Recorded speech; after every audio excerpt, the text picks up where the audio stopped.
여러분 반갑습니다. 오늘 4월 18일 십자가 온라인 교회 모임 함께 시작합니다.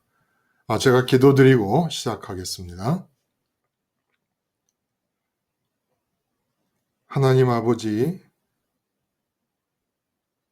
이제는 정말로 하나님을 향하여 드려지는 우리의 간구가 점점 더 간단하고 명확해지는 것을 알 수 있습니다. 아버지 하나님, 간절히 간구하옵기는 다만 믿음 안에서 확인되고 있는 영적인 사실들을 인정할 수 있게만 하여 주시옵소서. 나를 나 홀로 놔두시면 시작부터 끝까지 우리의 생각과 감정과 의지와 말과 행동은 악을 지어낼 수밖에 없을 만큼 우리의 마음의 바탕이 죄로 물들어 있다는 사실을 우리가 인정할 수 있게 하여 주시옵소서.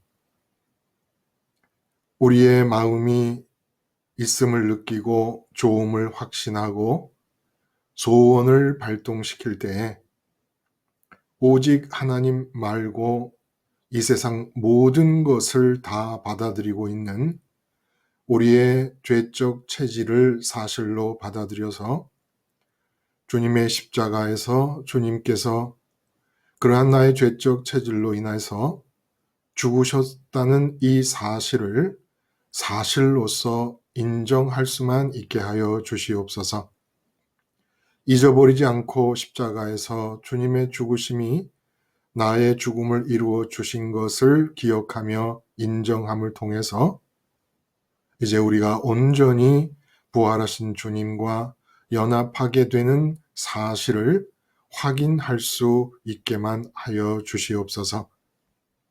오늘 우리가 이렇게 모여 말씀을 나누는 말씀을 들을 때에 십자가에서 주님과 함께 죽었다는 사실이 확인되게 하시고 주님의 죽음을 내가 먹음으로써 부활하신 주님께 이르러 부활하신 주님과 연합하게 되는 경험이 일어나게 하시며 부활하신 주님과 하나가 되어서 이 세상을 향해 사는 것이 무엇인가를 우리가 이 자리에서 모두 체험하며 헤어질 수 있게 하여 주시옵소서.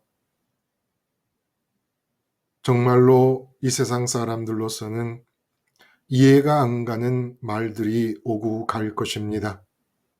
성령께서 우리의 이해력이 되어주시고 우리의 감각이 되어주시고 우리의 하나님을 향한 사랑이 되어주셔서 이 모든 정말 이상하게 들릴 수 있는 이 말씀들이 진리로 받아들여지게 하시고 절대적으로 유일한 길임을 깨닫게 하시며 능히 일어서서 기쁨으로 걸어갈 수 있는 담력과 용기를 허락하여 주시옵소서.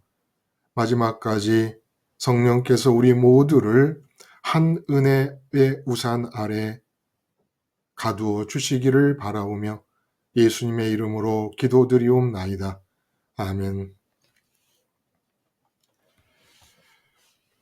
여러분 반갑습니다. 오늘은 그 금요일날 말씀과 그리고 오늘 아침에 함께 나눴던 말씀, 공생의 예수님을 부활 예수님으로 바꾸기. 언뜻 들으면 굉장히 좀 이상하게 들릴 수도 있는 그런 내용이에요. 그렇죠? 제목 자체가 좀 그렇습니다.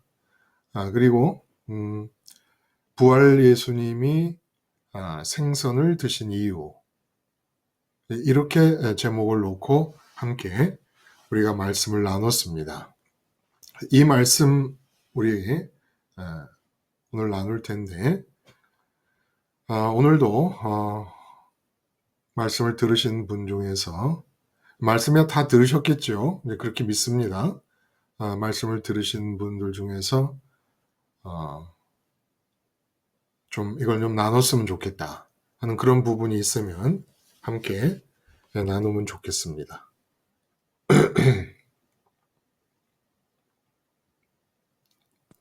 목사님 안녕하세요. 예. 말씀하셔요. 저는 예. 네, 부활하신 몸으로 생선 드신 이후 네. 설교 말씀을 듣고 네네. 예수님께서 왜 생선을 드셨냐. 아, 그래서 이제 공생애 때하고 부활한 그 이제는 인격이 이제는 동일시되는 분이라는 거를 밝히기 위해서 드셨는데 그 말씀 중에 부활한 자리에서 우리가 모든, 그러니까 예수님 부활의 자리에서 우리가 무엇이 먹든지 마시든지 뭐든지 해야 되는 음. 거잖아요. 예. 그거를 안 하면 멸망을 하잖아요. 부활의 자리에서 예. 뭐를 안 하면. 그 근데 죄로 인한 멸망이 네, 예. 네. 이 설교를 듣는 도중에 예. 너무 부담이 가는 거예요. 어떡하지? 부활의 자리에서 예. 무엇이든지 해야 된다는 게 이렇게 그전에는 뭐 십자가에서 죽고 뭐 주권이 나타나시고 막 이렇게 계속 들으면서 음. 십자가로 갔는데 오늘 말씀에 부활의 자리에서 하지 않으면 그거는 멸망이다. 음. 이렇게 말씀하시는 순간 부활의 자리가 되게도 부담스럽고 내가 그 자리에 정말 하루 종일 24시간 365일 거기서 잠깐만 떨어져 나가도 음. 멸망을 하는 판국인데 내가 이렇게 부활된 예수님 자리에서 모든 거를 할 수 있을까? 음. 너무 되게 강렬하게 저한테 온 거예요. 음. 그리고 제가 부활 예수님을 또 만났다면 그 기간이며 그 시간이며 그 강도가 어느 정도인가 거기서 머무르지 않으면 안 되고 그게 죄라는 거를 듣는 순간 음. 내가 이렇게 정말 그 자리에서 모든 것을 해야 되는 그 부담감이 오는 거예요. 어떡하지? 큰일 났네. 그전에 그리스도의 연쇄 사건 그거 따라가고 예. 이렇게 하고 이렇게 하는데 음. 오늘 말씀 중에 이 자리를 벗어나면 안 되는 거예요. 나의 삶은. 음. 부활의 예수님과 연합하지 않으면 예. 안 되는데 그래서 되게도 부담을 갖고 이거는 정말 숨도 못 눈 한 쉬겠구나. 번 잘못 돌리면 아니, 물론 이제 계속 말씀을 하시되 네. 이게 어느 행동 하나를 딱 잘못했거나 한순간 그렇게 했다고 그렇다는 의미는 아니겠죠. 그러니까 말씀을 하세요. 죄송합니다. 그러니까 제 네. 마음이 네. 예수님의 부활의 자리에 항상 있어야 되는데 맞아요. 그래서 이제 그 부담감을 갖고 이제는 말씀을 그러니까 그것도 이제는 첫 번째 들어서는 이제 잘 이해가 안 가서 한 두세 번 들을 때 이제 이런 감정이 오는 거예요. 예.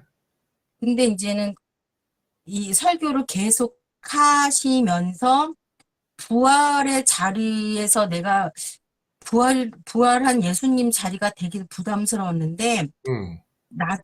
맨 나중에 목사님께서 음. 하나님 말씀과 조언과 소원을 확인하는 게 부활의 자리라고 그러셨어요. 그게 확인되는 자리가 부활의 자리예요. 예. 예. 그러면은 요거는 그러니까 요거는 이 그렇게 부분은 말하면 할 수 있거든. 그냥 내 마음에 내가 지금 무엇을 좋아하고 있지? 무엇이 있음에 내가 움직이고 있지? 내 음. 마음속에 무엇이 소원하고 있나? 음. 이거를 측정하는 거는 좀 어느 정도는 할 수는 있을 것 같아요. 그러면은 그렇게 제가 부활의 자리가 아니면 마음이나 음. 생각이나 의식이 부활의 자리가 아니면 멸망한다. 그 설교 중간쯤 들을 때는 막 되기도 힘들어 했는데 음, 마지막에 내 마음에 하나님 있음과 좋음과 소원을 확인만 하면 된다. 음, 그래서 만약에 하나님 있음과 좋음이 없으면 그 없는 그 다른 대상에 대해서 십자가에서 죽고 그리스도의 사건, 연쇄 사건을 따라가다 보면 음, 하나님을 만나고 하나님을 찾고, 음, 그러니까 하나님을 만나는 게 부활의 자리라면, 음. 그러면 내 마음을, 아까는 부활의 자리에서 무엇이지 한다면 내 의식은 항상 십자가, 좋을 때도 십자가지만 어느 게 압박감으로 오는 십자가도 될 수 있다고 생각을 했는데, 음. 후반에, 그러면 내가 이거는 체크할 수 있지 않나? 그래서 내 마음에 다른 게 있다면 십자가로 그리스도 사건으로 가면 되고, 그래서 오늘 말씀은 음, 제가 이제는 그 부활의 자리라는 부담감에서 내 마음에서 부활의 자리를 찾는 방법? 음. 네. 그래서, 부담에서 아, 좀 벗어났어요. 네, 벗어났는데, 이제는 하나님 있음과 좋음에서 십자가에서 제가 노상 느낀 게 기도가 최고라고 제가 느끼거든요. 그래. 예, 예. 네. 그래서 십자가에서 예수님과 함께 십자가에서 죽는 거부터 시작한 기도해가지고 십자가에서 죽은 다음에 주기도문으로 들어가면은 어느새 하나님을 느끼게 음, 되거든요. 그래서 음, 제가, 그러면 그렇게 부활의 자리가 그렇게 부담스럽진 않고 항상 저는 놓치긴 놓치지만 그래도 이 세 가지 있음 조원 소원을 항상 기억하고 의식하고 그래야 될 것 같은 생각이 들더라고요. 오늘 아, 설교 들으면서. 그 말씀 맞죠. 주님께서도 항상 깨어 있으라고 말씀을 하셨고, 깨어 있다고 하는 것이 이제 지금 말씀하신 그런 내용들이죠, 다. 부활의 자리에 머물러 있어라.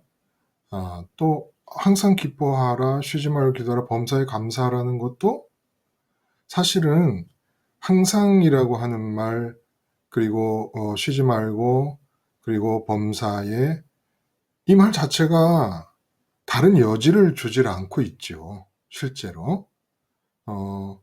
그뿐입니까?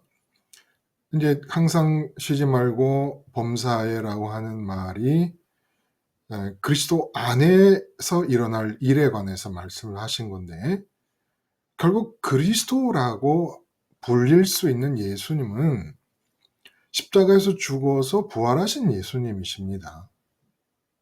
그러니까 그 예수님과의 연합이 항상 쉬지 말고 범사에 이루어지는 가운데 너희의 삶의 모습을 겉에서 본다면 기뻐하는 모습, 기도하는 모습, 감사하는 모습으로 나타나야 된다라는 것이었고, 또 그뿐이 아니고 마음과 뜻과 힘과 목숨을 다하여 하나님을 사랑하라.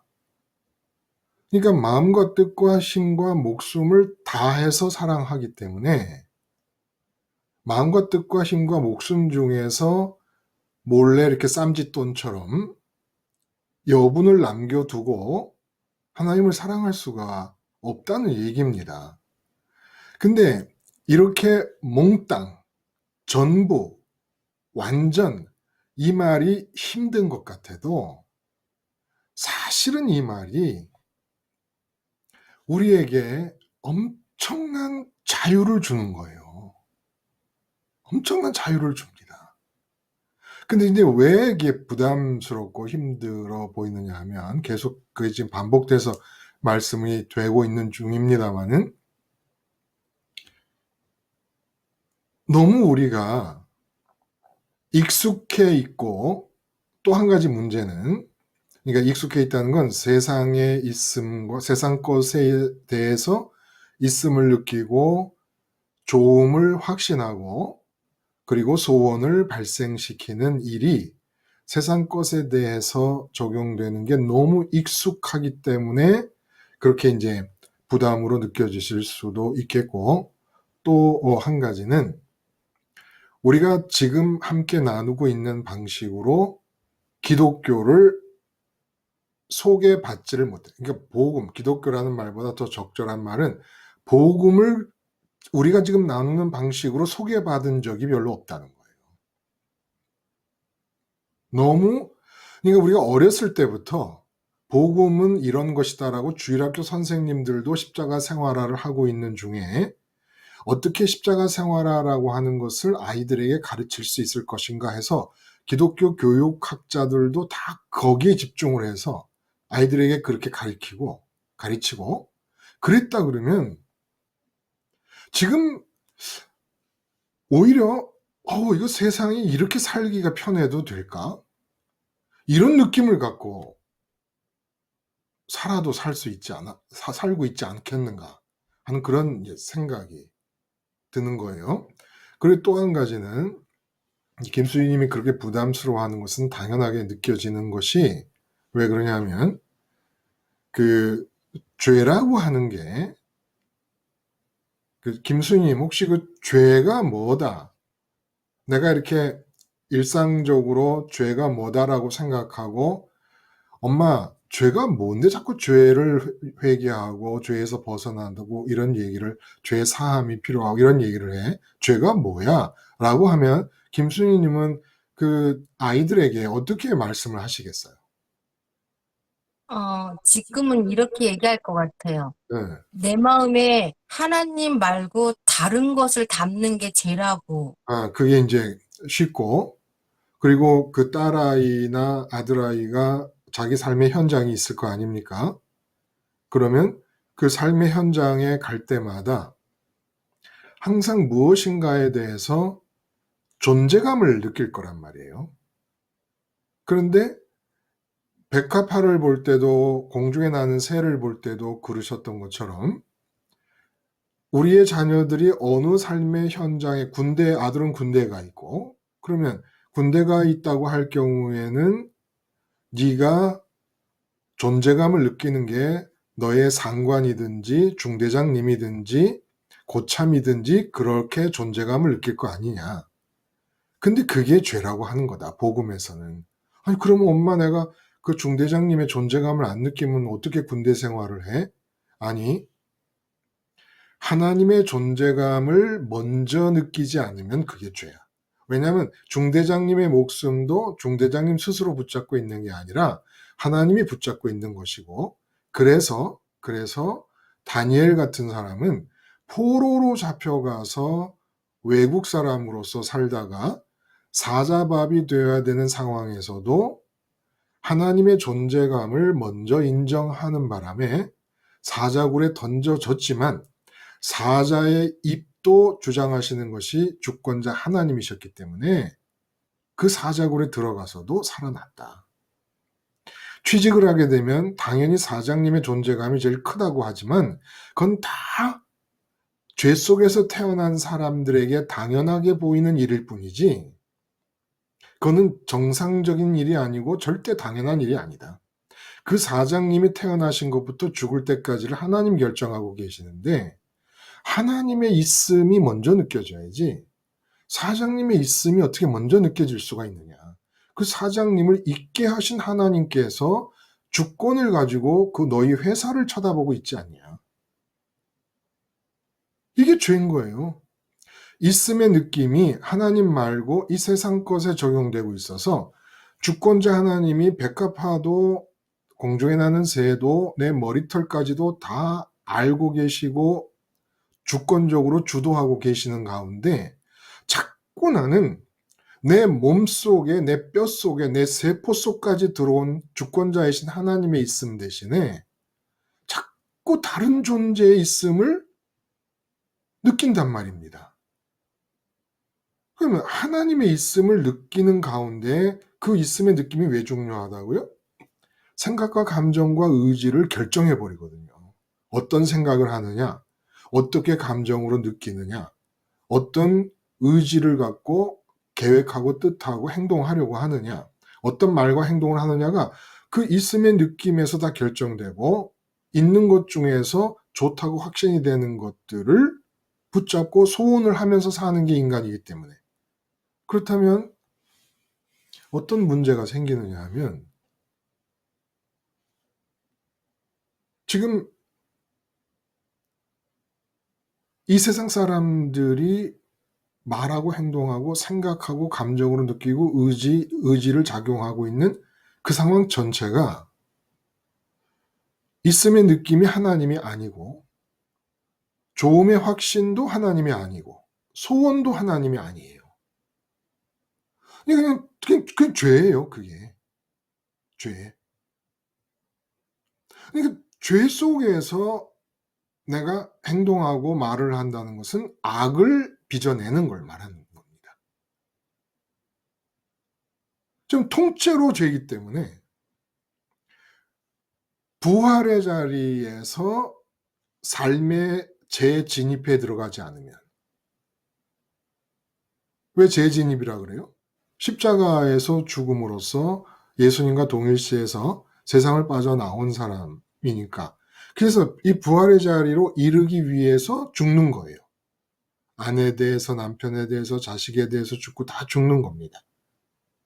그런데 예수님께서 날 죽이지 않고 살려두셨기 때문에 삶을 살아야 되잖아요.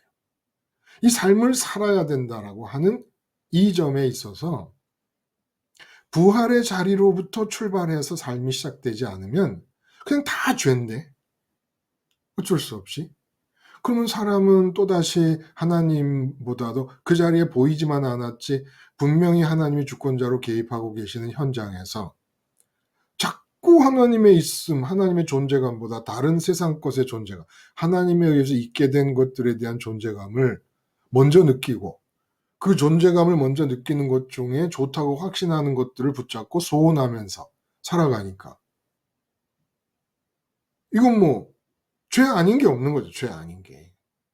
그러니까 죄의 끝이 결국은 멸망이 아닙니까?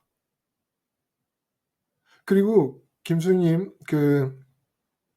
어차피 예수님의 십자가와 부활의 자리를 몰랐다면 그리고 십자가의 의미도 그렇고 그냥 김수님이나 저나 다 그냥 원래 멸망으로 가는 중이었던 거예요. 그렇게 막 멸망으로 간다는 말을 막 무서운 거지만 새삼스러울 건 없다는 거예요. 우리가 원래 멸망으로 향해 있는 길로 가도록 죄의 바탕 속에서 태어났으니까. 우리의 체질 자체가, 인격적 체질 자체가 죄의 바탕 속에서 태어났으니까 무서운 것이지만 새삼스러운 건 아니라는 겁니다.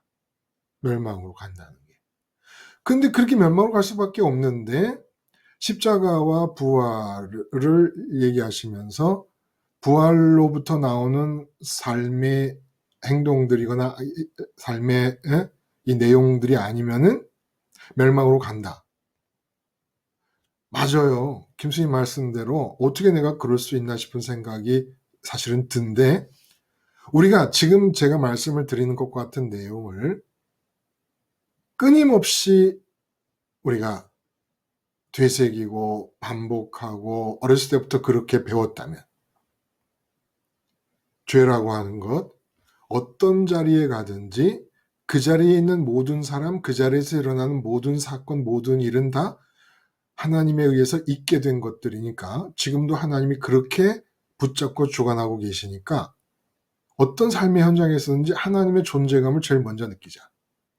그리고 그 존재감에 따라서 생각하고 행동하자.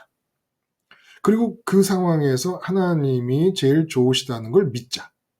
사람들은 그 현장에서 각자 자기의 좋은 것들을 세상 안에서 찾지만 우리는 하나님이 제일 좋다는 것을 느끼고 그 자리에서도 어쨌든 다른 사람 돈 벌려고 그럴 때 난 하나님 벌고 다른 사람 승진하려고 그럴 때 나는 하나님께 더 가까이 나가고 하는 것을 목적으로 삼자. 이렇게 처음부터 배웠다 그러면 이런 말씀과 개념이 익숙해졌다면 훨씬 지금보다 우리가 자유롭게 이 세상을 아마 살고 있지 않겠는가 하는 그런 생각이 해봅니다. 그래서 이제 뭐 말씀이 이제 뭐 나오겠습니다만은,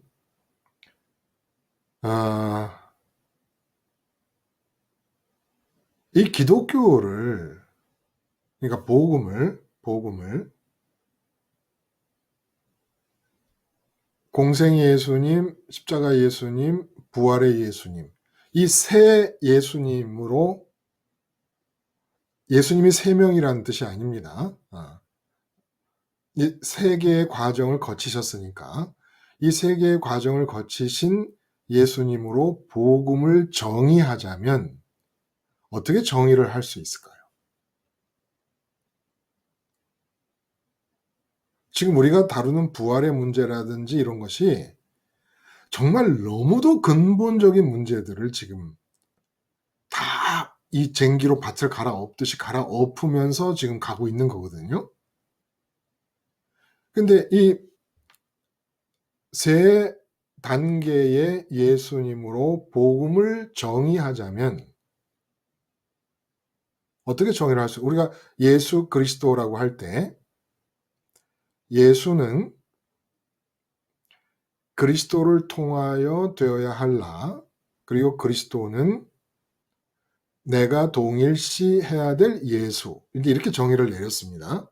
그런 것과 마찬가지로 복음의 진리 전체, 주님의 교회가 붙잡아야 될 진리 전체를 세 단계의 예수님의 이름으로 정의를 내리자면 어떻게 정의를 내려볼 수가 있을까요?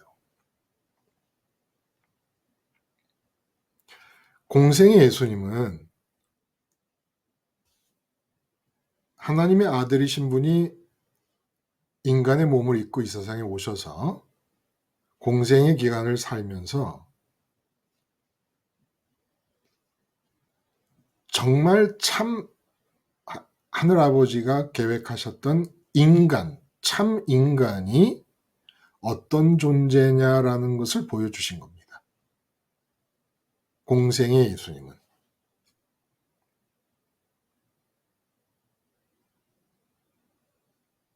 그러면 어떻게 하면 우리는 죄인인데 그런 예수님과 같이 똑같은 사람이 될 수 있느냐라는 거예요. 십자가 예수님을 동일시해서 부활 예수님과 연합하면 공생의 예수님과 같은 사람이 되는 겁니다. 이게 복음의 정의예요. 복음의 정의. 공생의 때 예수님처럼 되기 위해서 십자가 예수님을 동일시해서 부활 예수님과 연합한다. 부활 예수님과 연합하면 그 상태에서 이 세상의 삶을 살면 공생의 때 예수님 같은 또 하나의 예수가 되는 겁니다. 우리가. 복음의 정의인 거예요. 그래서 지금 우리 사도행전 끝에 누가복음 끝에 사도행전을 하려고 하는데, 이거 사도행전이 뭐냐 하면 바로 십자가 예수님을 동일시함으로써, 이건 다른 말로 하면 예수님의 죽음을 먹음으로써 부활하신 예수님과 연합하여 이 세상을 산 사람들의 이야기인 겁니다. 부활하신 예수님과의 연합은 특권이고 은총이고 진리고 자유입니다. 그리고 그것이 들으실 때에 부담을 많이 느끼셨다라는 게 얼마든지 이해가 가는 말씀 아닙니까? 이 고백은 다른 분들에게서도 얼마든지 나올 수 있는 그런 고백일 수 있어요. 그런데 실제로 이렇게 지금 우리가 십자가 생활을 하는 우리 각자가 자기 자리에서 십자가 생활을 하는 그 지구 표면 위의 전체가 교회 아닙니까? 이렇게 이 교회가 함께 십자가 생활을 독려하고 격려하면서 이렇게 진행이 되면 십자가 예수님과 동일시함으로 부활 예수님과 연합하여 공생의 예수님처럼 사는 것이 제일 쉬워요. 김수희님. 그럼 십자가 없고 부활 예수님 없고 그냥 이전처럼 공생의 예수님을 종교의 신처럼 섬기면서 있음을 세상 것에 대해서 막 느껴요. 막 세상 것의 있음에 대해 막 취하고 세상 것의 있음이 나를 막 정복해 들어와요. 그래서 돈이 있고 없고 뭐 또 일이 잘 되고 안 되고 몸이 아프고 안 아프고라는 그런 여러 가지 문제들의 있음을 느끼면서 세상에서 좋음을 소원하면서 살아요. 김수희님, 이게 더 쉽겠어요?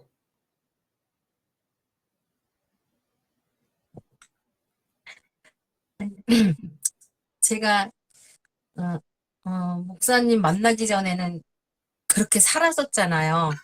그렇죠. 그래서 목사님 그러니까 설교 들으면서 자꾸 듣고 또 듣고 또 듣고 보니까 그래도 오늘날은 십자가에서 동일시하고 예수님 부활에 연합하면 거기서 마음도 너무 편하고 행복하고 만족하죠. 제가 이 믿음 생활이 이제 좀 어렵게 느껴지고 십자가 생활화가 힘들다고 하소연을 하는 우리 성도님들과 만날 때마다 제가 이제 권유하는 그런 말이 있습니다. 그 말이 뭐냐 하면 복음적 믿음을 정확하게 하면 이 세상 삶은 거저 산다.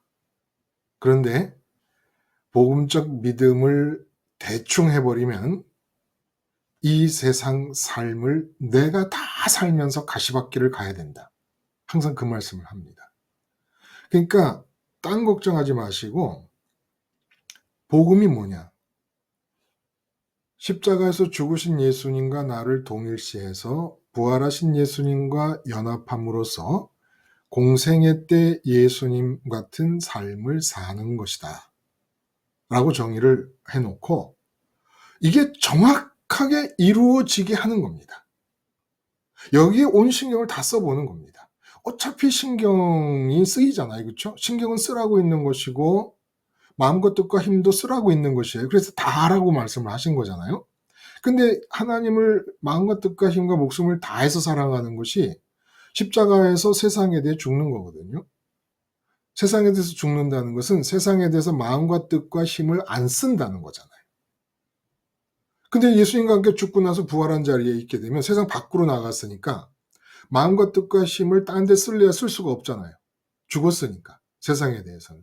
그래서 하나님을 사랑하는 길이 된다는 거예요. 예수님의 십자가가. 이거를 정확하게 하느라고 여기에 신경을 다 쓰는 겁니다. 자꾸 믿음으로 구원을 얻는다는 얘기를 그냥 아무것도 안 하고 그냥 이렇게 하고 그냥 야호하고 있는데 구원을 얻는다 이런 식으로 자꾸 생각을 하는 것 같아요. 또 왜 아무것도 안 하는 게 좋아요? 마음과 뜻과 힘을 다해 하나님을 사랑하라 그러고 항상 기뻐하라 그러고 쉬지 말고 기도하라 그러고 범사에 감사하라 그러는데 뭐 아무것도 안 하긴 뭘 아무것도 안 해요 우리가? 아니 마음과 뜻과 힘을 다해 하나님을 사랑해야 되는데 뭘 자꾸 아무것도 안 하면서 믿음만으로 구원을 얻는다는 그런 믿음도 잘못 이해하는 거잖아요 그게. 믿음이 뭐예요? 마음을 다 하나님께 드리는 게 믿음 아닙니까? 마음을 다 주님께 드리는 게 믿음이고. 근데 그 마음이 드려져요? 자꾸 딴 데로 마음이 새잖아요. 마음이 새. 그러니까 우리의 인격을 다해서 믿음을 하는 겁니다. 믿음을 하는 거예요. 믿음과 행위라고 하는 건 몸으로 움직이는 행위와 믿음을 유대인들이 그 율법주의에 사로잡혀 가지고 몸으로 움직이는 행위를 얘기하니까 너희가 몸 움직이기 전에 마음에서 끝내야 된다. 구원에 관한 문제는. 그런 의미에서 말씀하셔요. 근데 내 내부에서도 사실 싸움이 치열하지 않습니까? 그럼 가만히 있으면 돼요? 예수님 이름 불러. 아, 예수님이 나의 구주십니다. 아멘. 그럼 됐어요, 이제? 그게 믿음이에요? 그게 구원 얻은 거예요? 아니, 그 인격은 뒀다 뭐 하려고? 마음도, 뜻도, 힘도, 목숨도 쓰라고 하시는데, 그럼 뭐 어디다 쓰려고? 그러니까 엉뚱한 데다 쓰는 거예요. 결국은 예수님 이름 믿고 구원 얻었다 할렐루야 아멘 난 죽어서 천당 간다 해놓고 이게 구원의 문제는 끝났어. 나는 구원 받았어. 그리고서 마음 쓰고 힘 쓰고 목숨 걸고 뜻 다해서 사랑하는 게 뭡니까? 돈. 이 세상에서 사람들이 선호하고 부러워하는 그런 자리에 쓰는 거, 건강하게 오래 사는 거, 내 자녀들 형통. 그 마음을 거기다 다 쓰고 있잖아요, 지금. 어차피 마음은 써야 되거든요. 마음은 써야 되거든요. 근데 마음이 가난하다는 게 뭡니까? 세상에 대해서는 쓸 마음이 없을 만큼 하나님께 쓰라는 얘기예요. 어디서 이상한 우리가 믿음에 관한 얘기가 들어와가지고 그냥 뭐 한마디 예수님 이름으로 나는 세례받고 예수님을 나의 구주로 모십니다 하면은 그냥 됐어. 그 다음에 마음과 뜻과 힘은 다 세상을 향해 다 쓰고 있어. 아주 열심히. 근데 무슨 그게 구원이에요. 정말 눈 가리고 아웅도 정말 분수가 있지. 응? 아니 삼척동자도 알 수 있는 얘기. 마음과 뜻과 힘을 다해서 세상을 사랑하고 있으면서 무슨 구원을 얘기를 해요. 그게 무슨 믿음이라고. 그러니까 김순희 님이 그렇게 말씀을 들을 때 부담을 느꼈지만 전 할 때 부담을 느끼거든요. 저도 부담스럽고.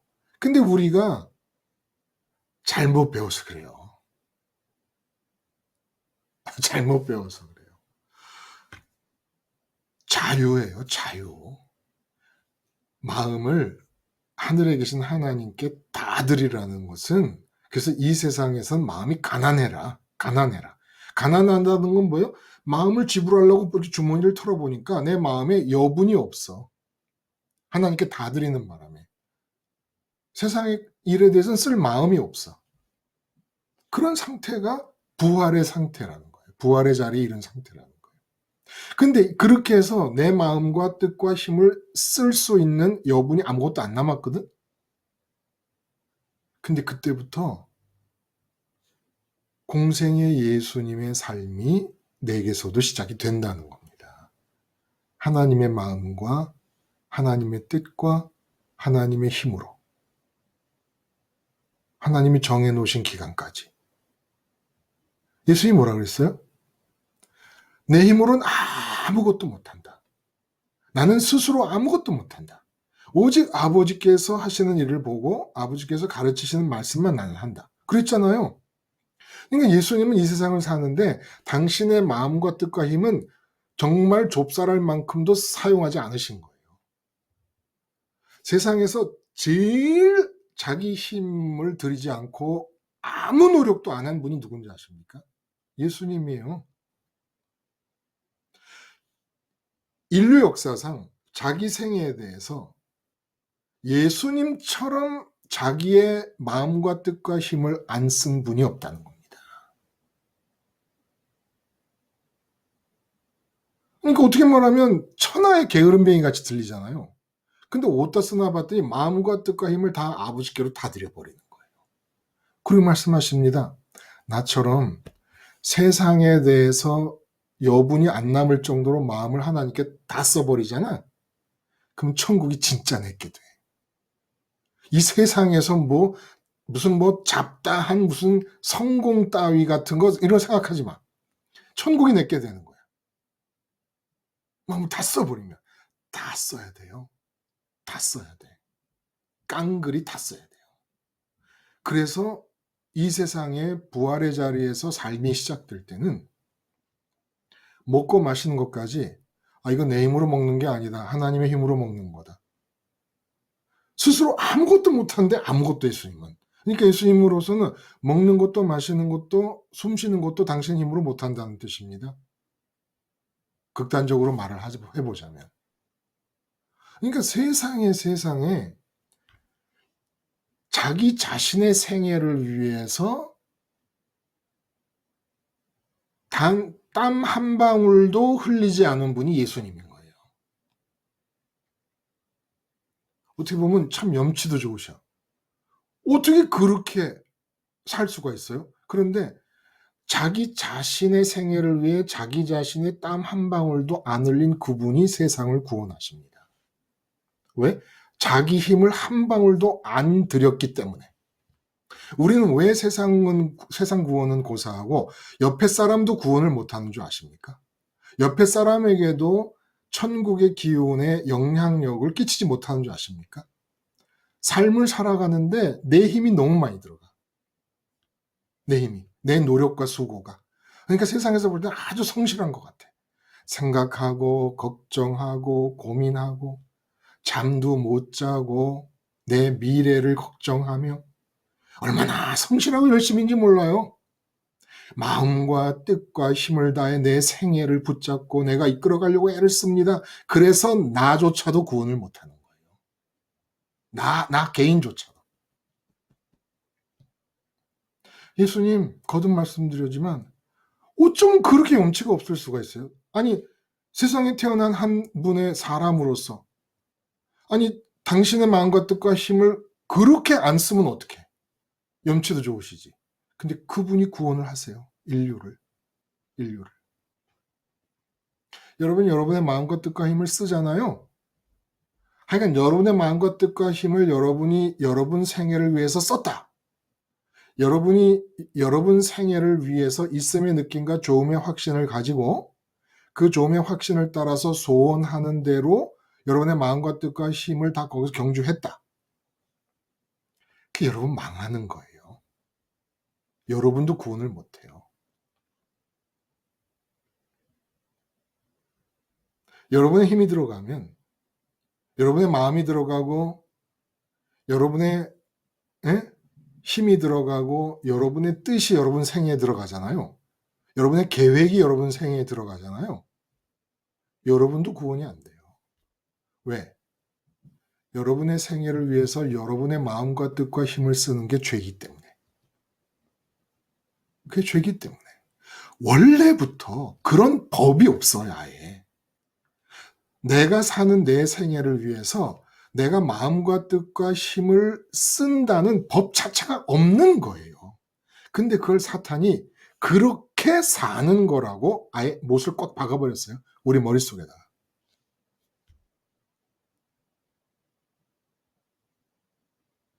이제 어떡할 거야, 이거? 응? 내 생애에 원래부터 내 마음과 내 뜻과 내 힘을 쓰는 것은 아예 상상도 할 수 없는 일인데 그냥 내 마음과 뜻과 힘은 다 하나님께 드려야 되는 건데 그러면 하나님의 마음과 뜻과 힘으로 세상은 사라져야 되는 건데 이거 어떡할 거야 이제? 하나님을 향해서 마음과 뜻과 힘을 눈꼽만큼도 안 쓰려고 그래요. 그리고 마음과 뜻과 힘을 전부 내 생에 쏟아버려요. 이렇게 뒤집어 놨어요. 사탄이. 이건 이제 어떡할 거야 이거? 어? 그래서 주님이 십자가에서 죽으신 겁니다. 그런 나 때문에. 이 세상에서 내 생애의 문제 때문에 마음 쓰고 힘 쓰고 뜻 쓰고 그것도 모자라 이것저것 다 쓰는 돈 쓰고 뭐 쓰고 다 쓰는 시간 쓰고 다 쓰는 그런 나 때문에 그런 나는 인간도 아니고 그냥 이거는 그냥 멸망이 운명처럼 정해져 있는 살아있는 좀비 같은 것이기 때문에 이런 좀비 같은 나를 죽이려고 주님이 십자가에서 죽으신 거예요. 원래 그런 법이 없어요. 이 생에서 일어나는 내 생애의 문제를 내 마음과 내 뜻과 내 힘과 내 노력과 내 시간을 내가 알아서 계획을 짜서 쓰는 법이라는 건 원래 없는 거예요. 원래 없어. 그러니까 마음을 하나님께 다 쓴다, 뜻과 힘을 하나님께 다 쓴다고 하는 것이 그냥 자연스러운 거였다는 거예요. 타락하기 전에는. 그러니까 이 판을 뒤집으려니까. 이 판을 뒤집으려 얼마나 자연스러워요. 내 생에서 일어나는 일, 내 생의 미래에 대해서 내가 걱정하고 염려하고 수고하고 노력하고 마음 쓰고 힘 쓰고 뜻 쓰는 게 얼마나 자연스러워요. 제가 기도 중에도 그랬지만 이 뭐 정말 세상 사람들 보면 미쳤다 그러지만 사실 이 75억 인구가 다 미치광이들인 거예요, 지금. 원래 그런 법이 없어요. 아니 왜 내 생애를 내가 신경을 써? 내가 있으려고 해본 적이 한 번도 없는데. 내가 태어나려고 계획해 본 적이 한 번도 없이 태어났는데 뭐 때문에 우리가 그걸 신경을 써요? 그럼 나는 왜 있는가? 있게 하신 하나님만 신경 쓰라는 거예요. 있게 하신 하나님만.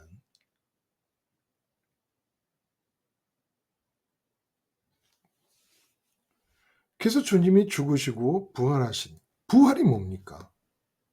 공생애 때 보여주신 예수님의 진짜 모습, 인간으로서의 참모습, 참된 인간의 모습. 그 모습이 부활의 상태에서만 가능해진다는 겁니다. 부활의 상태에서만.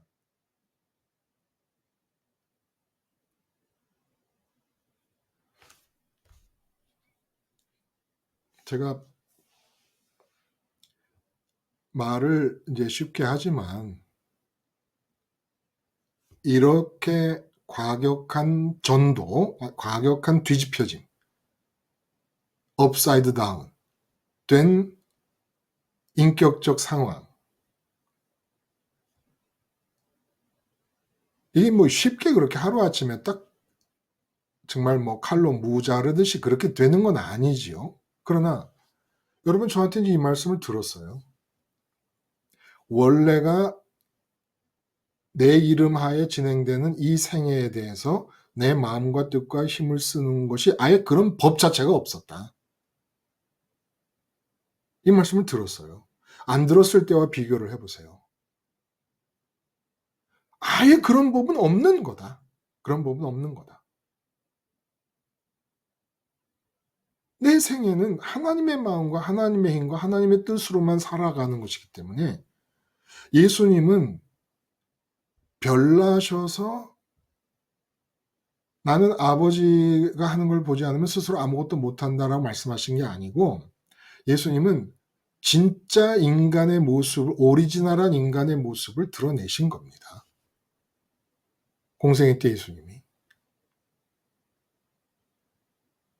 근데 이제 그 공생애 때 예수님을 보면은 뭐 너무너무 이상한 게 많은 거예요. 말구유에 태어나서 머리 둘 곳 없이 사시다가 십자가에서 죽으셨습니다. 하나님께 마음과 뜻과 힘을 다 드리고 하나님만이 좋음으로 확신할 경우에는 어떤 증상이 나타나냐 하면 세상에서 머리 둘 곳이 없이 사는데 하나도 부족하지 않고 그리고 사람을 만나면 언제나 그 사람에게 내가 뭘 줄 수 있지만 생각하는 그런 사람들이 된다는 거예요. 마음과 뜻과 힘을 하나님을 다해 쓰게 되면 드디어 하나님과의 교통이 원활해지기 시작합니다. 하나님과의 교통이 원활해지기 시작하면 내 속에서 이 세상 것을 끌어당겨 채울 수 있는 게 아무것도 없어요. 아무것도 없어요. 그러니까 사람을 만나면 그 사람만 신경을 쓰는 거예요, 그 사람만. 이게 참 완벽과는 너무나 거리가 먼 그런 상태지만은 제가 어느 순간부턴가 한 가지 확실하게 달라진 게 있어요. 뭐가 달라졌냐면 사람을 만나요. 사람을 만나면 그 사람을 만나고 헤어져서 인제 다 각자가 헤어져 집에 갈 때가 되면 제가 뭐 차를 몰고 온다든지 아니면 버스를 탄다, 전철을 탄다 하면 사람이 이렇게 녹초가 됩니다. 그리고 몸만 녹초가 되는 게 아니라 마음도 허탈해요. 근데 언제부터인가 십자가 생활을 하면서 그 사람을 만날 때 내가 예수님과 함께 죽은 현장, 죽은 자라는 것을 인정하고 이 사람, 이 상황을 하나님이 아시니까 이 사람에게 맞는 말씀을 하나님이 해주시면 좋겠습니다라는 기도를 드리고 말씀 중간중간에도 자꾸 예수님 십자가를 바라보고 그러니까 예수님 십자가가 보이는 위치는 부활의 위치에 서 있다는 거거든요. 내 마음이. 그렇게 하면서부터는 예를 들어 한 5시간 정도를 만나서 얘기를 하면 제가 한 4시간 이상은 얘기합니다. 근데 그게 없어졌어요. 허탈 증세가 없어졌어요. 그전에는 그 사람을 신경 쓰는 거예요. 사람을. 사람을 신경 쓴다는 것은 그 사람이 나를 어떻게 생각할까? 내가 이 사람에게서 내게 필요한 어떤 것을 얻을 수 있을까? 이런 생각을 하면서 말을 하는 거예요. 나도 모르는 사이에. 근데 십자가를 먼저 보고 사람을 만나면서부터는 진짜 목이 다 쉬고 지금도 쉬었어요. 요새 계속 그 만남을 통해서 얘기를 하고 이러는 바람에 근데 이렇게 목이 쉬고 육체적으로 혹시 힘이 들더라도 제 마음이 그걸 그대로 느껴요. 그 말씀을. 여호와를 앙망하는 자는 독수리 날개치며 올라갈 것 같다라고 하는 그 이사야의 말씀을 그대로 느낍니다. 쏟아내면 쏟아낼수록 지치지 않아요. 어떨 때는 11시에 만나서 저녁 8시에 헤어진 경우도 있어요, 최근에. 너무 이제 그분의 삶의 문제가 힘든 문제들이 있어서 그 문제들을 얘기하시느라고 밤 8시까지 있었던 적이 있어요. 금요일 날, 토요일 날 아침에는 방송이 없으니까 금요일 날 만나서 그렇게 시간을 가진 적도 있어요.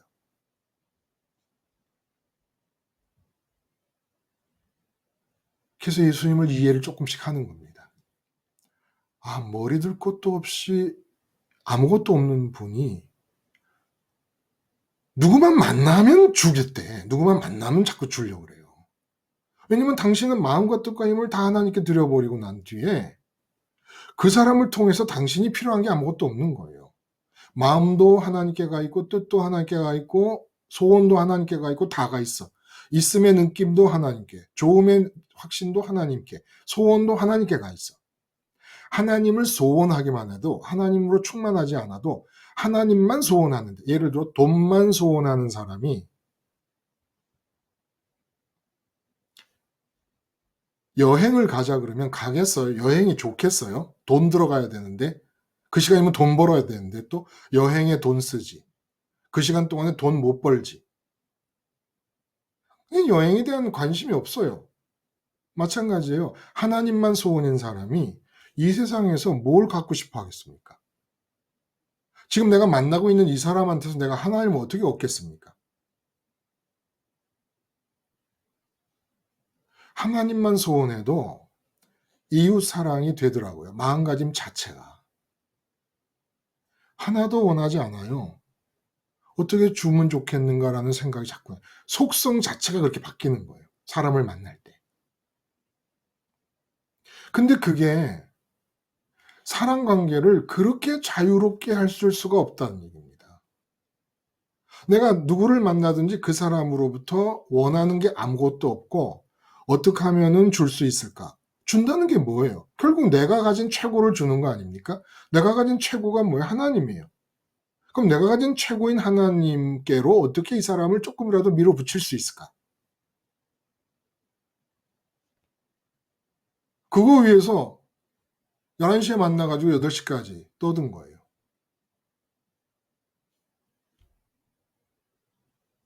그래도 괜찮더라고요. 허탈하지 않더라고요. 그러니까 그거는 하나님의 마음과 하나님의 뜻과 하나님의 힘으로 말하고 있는 거라는 생각이 드는 거예요, 이제. 그래서 내 주님 말씀을 이해합니다. 내 스스로 아무것도 못한다. 말하고 행동하는 것이. 우리가 예수님과 견주기에는 감히 세 발의 피도 안 되는 그야말로 뭐 어따 감히 예수님께 대하겠습니까마는 예수님과 하나님과 성령께서 우리에게 원하시는 바가 그거예요.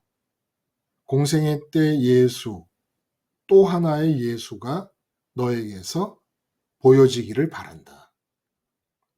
근데 이거 수련을 하래요? 공부를 하래요? 학위를 따래요? 마음과 뜻과 힘을 다 하나님을 사랑하기 위해서 마음과 뜻과 힘이 세상으로 나가는 것을 십자가에서 죽은 자로 여기라는 거 한 가지만 요구하시는 겁니다. 이게 진짜 자유로워요. 잘 못해서 그렇죠. 저도 뭐 엎치락뒤치락이에요, 여전히. 그러나 그것이 제대로 될 때의 상황을 관찰해 보면 아, 이게 진짜 자유구나. 근데 내가 죄적 체질로 사는 것이 너무 익숙해져 있어 갖고, 그리고 이걸 누가 깨우쳐 줘서 금방금방 돌이키는 것이 그동안 힘들었었기 때문에 그랬지. 이게 정말 쉬운 길이고 이게 정말 자유로운 길이구나. 라는 거를 깨닫게 되는 겁니다. 그래서 복음을 정의해 봐라. 여러분 이거 잊지 마세요.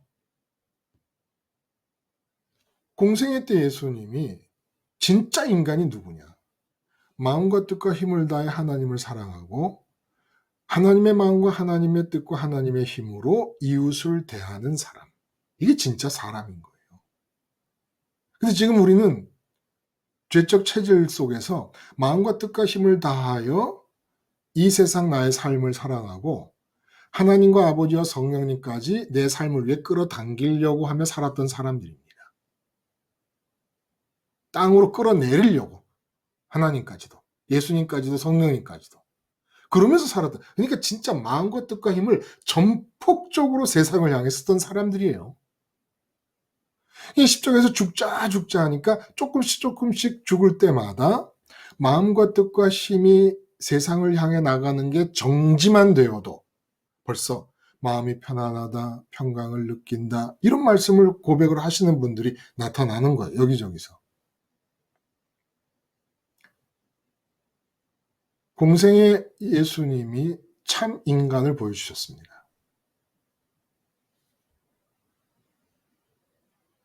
하나님을 향하여 올인하고 하나님만을 소원하는 상태. 그리고 이 땅은 하나님의 소원이 표현되는, 하나님의 소원이 드러나는 삶. 땅을 향한 하나님의 소원. 하나님이 세상을 이처럼 사랑하사 그랬으니까 땅을 향한 하나님의 소원이 나타나는 쌍방간의 소원이 명확하게 갈리는 삶. 이게 인간이라. 어떤 존재도 그렇게 못해요. 천사도 그렇게 못해요. 인간만이 할 수 있는 일이라는 거예요. 근데 하나님 쪽을 향한 게 죽어버렸어요. 그래서 주님이 십자가에서 죽으시면서 세상을 향해 마음과 뜻과 힘을 다하던 내가 죽게 길을 터놓으신 겁니다. 그리고 부활의 자리에 이르면 공생애 때 예수님의 마음처럼 있음의 느낌과 좋음의 확신과 소원의 발생이 오직 하나님을 향해 아버지를 향해서만 나가고 그러면 이제 마음도 뜻도 없고 있음도 못 느끼는데 어떻게 세상을 살아요? 하나님의 있음의 느낌, 하나님의 보시기에 좋다고 여기시는 계획, 하나님의 소원들이 나를 통해 이루어진다는 거예요.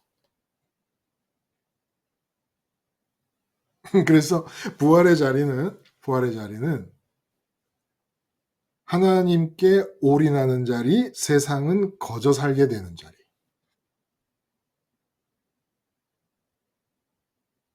김수희님, 우리 세상을 한번 완전 공짜로 한번 안 살아볼래요?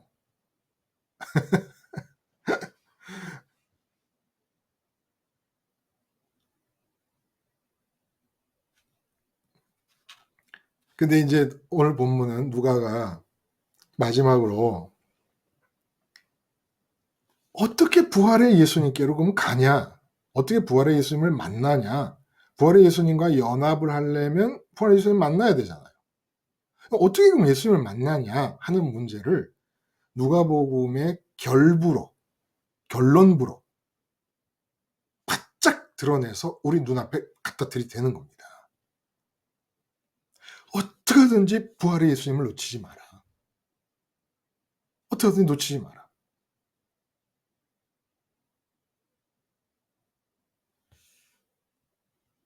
여기까지 하고 혹시 그 들은 말씀에 대해서 또 말씀을 하실 분이 계실까요? 그러면 이제 계속 또 이어서 더 내려가면 되는데.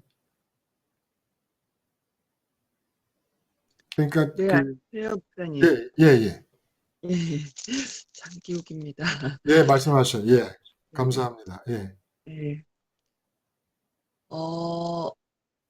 제가 지금, 한 15분 정도부터 이렇게 들어와가지고, 그 아, 전에 그러셨군요. 상황은 모르지만, 지금 이제 그 이후로 이렇게 쭉 말씀하시면서 그 복음의 정의나 뭐 이런 거를 이렇게 말씀하시면서부터 이제 듣기 시작해서 지금 쭉 들어왔는데, 그래서 제가 지금 드리는 말씀이 약간은 좀 생뚱맞을 수도 있겠지만, 그래도 이제 온라인 괜찮습니다. 교회, 예, 온라인 교회 하기 전에, 이 말씀을 좀, 하고 싶다라는 마음이 있었던 게 있어서 그걸 말씀드릴게요.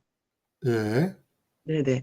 어, 부활의 그 주님을 저 참 많이 들었어요. 오히려 목사님은 네. 말씀 중에 부활의 주님을 상대적으로. 십자가 주님에 비해서 아마 참 어, 적게 들었을 것이다라고 말씀을 하셨지만 저는 예배당 생활을 하면서 오히려 부활의 주님을 더 많이 어, 들어, 들었었어요. 예, 예. 예. 근데 중요한 건 그 시점이 그 부활의 주님부터였기 때문에 음. 그 전 공생의 예수님, 십자가 예수님이 없는 부활의 주님의 그 위치였기 때문에 음. 부활의 주님의 말씀을 듣기는 했어도 듣고서는, 네네, 듣고서는 딱 되돌아와서 실제 제 삶에 이렇게 부딪혔을 때는 음. 다시, 이렇게 좀 그 은혜를 받았던 게 싹 사라지고, 이렇게 사실 그렇잖아요. 그 음, 음, 음. 부활의 주님을 만나고서부터 해야 할 일은, 어, 물론, 예배당에서 말씀하신 그거는 지금 여기서 나눈 것과는 달리 내가 힘써서 무언가를 해야 되고, 내가 아, 힘써서, 예, 예. 그런 알겠습니다. 얘기를, 예, 예. 네네, 막 들었단 말이죠. 뭔가, 추진을 해야 되고, 뭔가를 계획해서 뭔가를 해야 되고, 음. 이렇게 듣고서는 실제 생활에 돌아온 나는 결국은 그 일상에 음. 남편, 자녀, 그야말로 그 부딪히는 일상으로 돌아와서는 은혜를 받은 것 같았으나 까먹는, 그러니까 음. 전혀 그 은혜가 없어진 상태가 되는 거예요. 그러니까 그래서 이게, 예배당에서 들었던 부활의 의미가 네, 남편 자녀 앞에서 살아나는 게 하나도 없었다. 하나도 아, 없었던 하나도 거죠. 없는 상태였다. 예, 예. 예, 그러니까 너무 괴로운 거예요. 예, 예. 예, 그래서 이게 왜 그런가, 이제 지금에서야 이렇게 그 복음의 완벽한 과정을 들으면서 이렇게 지금에서야 느낀 건 음. 그 예배당에서 들었을 때는 그 부활의 주님부터 시작을 했지만 그 전에 꼭 겪었어야 될 공생의 예수님과 십자가 예수님에 대한 언급이 없었던 거예요. 그러니까 음. 결국 그건 뭐였냐면은 그 고난의 예수님, 그 음. 어, 버림당하시고 그렇죠. 죽임당하시고 예. 장사를 지냈던 그 고난의 예수님과의 연합이 없었던 거예요. 네. 동일시가. 예, 예. 그러다 보니까 그거 없이 부활해서 시작하니까 뭔가 뭔가를 해야 될 것 같고 막 추진해야 될 것 같고, 예, 그래서 은혜를 받은 것 같아요. 근데 이게 실제 생활에서는 이게 적용이 하나도 안 됐더라는 거였죠. 예, 맞아요. 그 지금 예, 그 중요한 문제를 지적을 해 주셨고 그 본문의 그 말씀이 바로 지금 그 설교의 내용과 직접적으로 연결이 되는 말씀을 해 주신 거예요.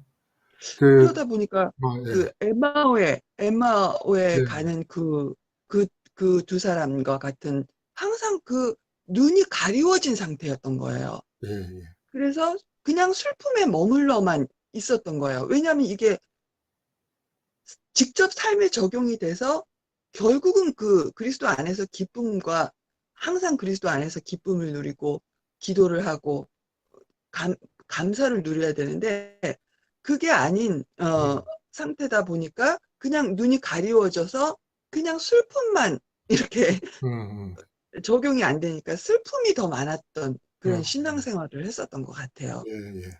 근데 결국은 그게 공생의 예수님과 십자가 예수님을 거쳐서 이제 눈이 이제 밝혀지면서 네. 지금은 예, 이제 그야말로 정말 그, 맞아요. 예, 그 누가의 의도가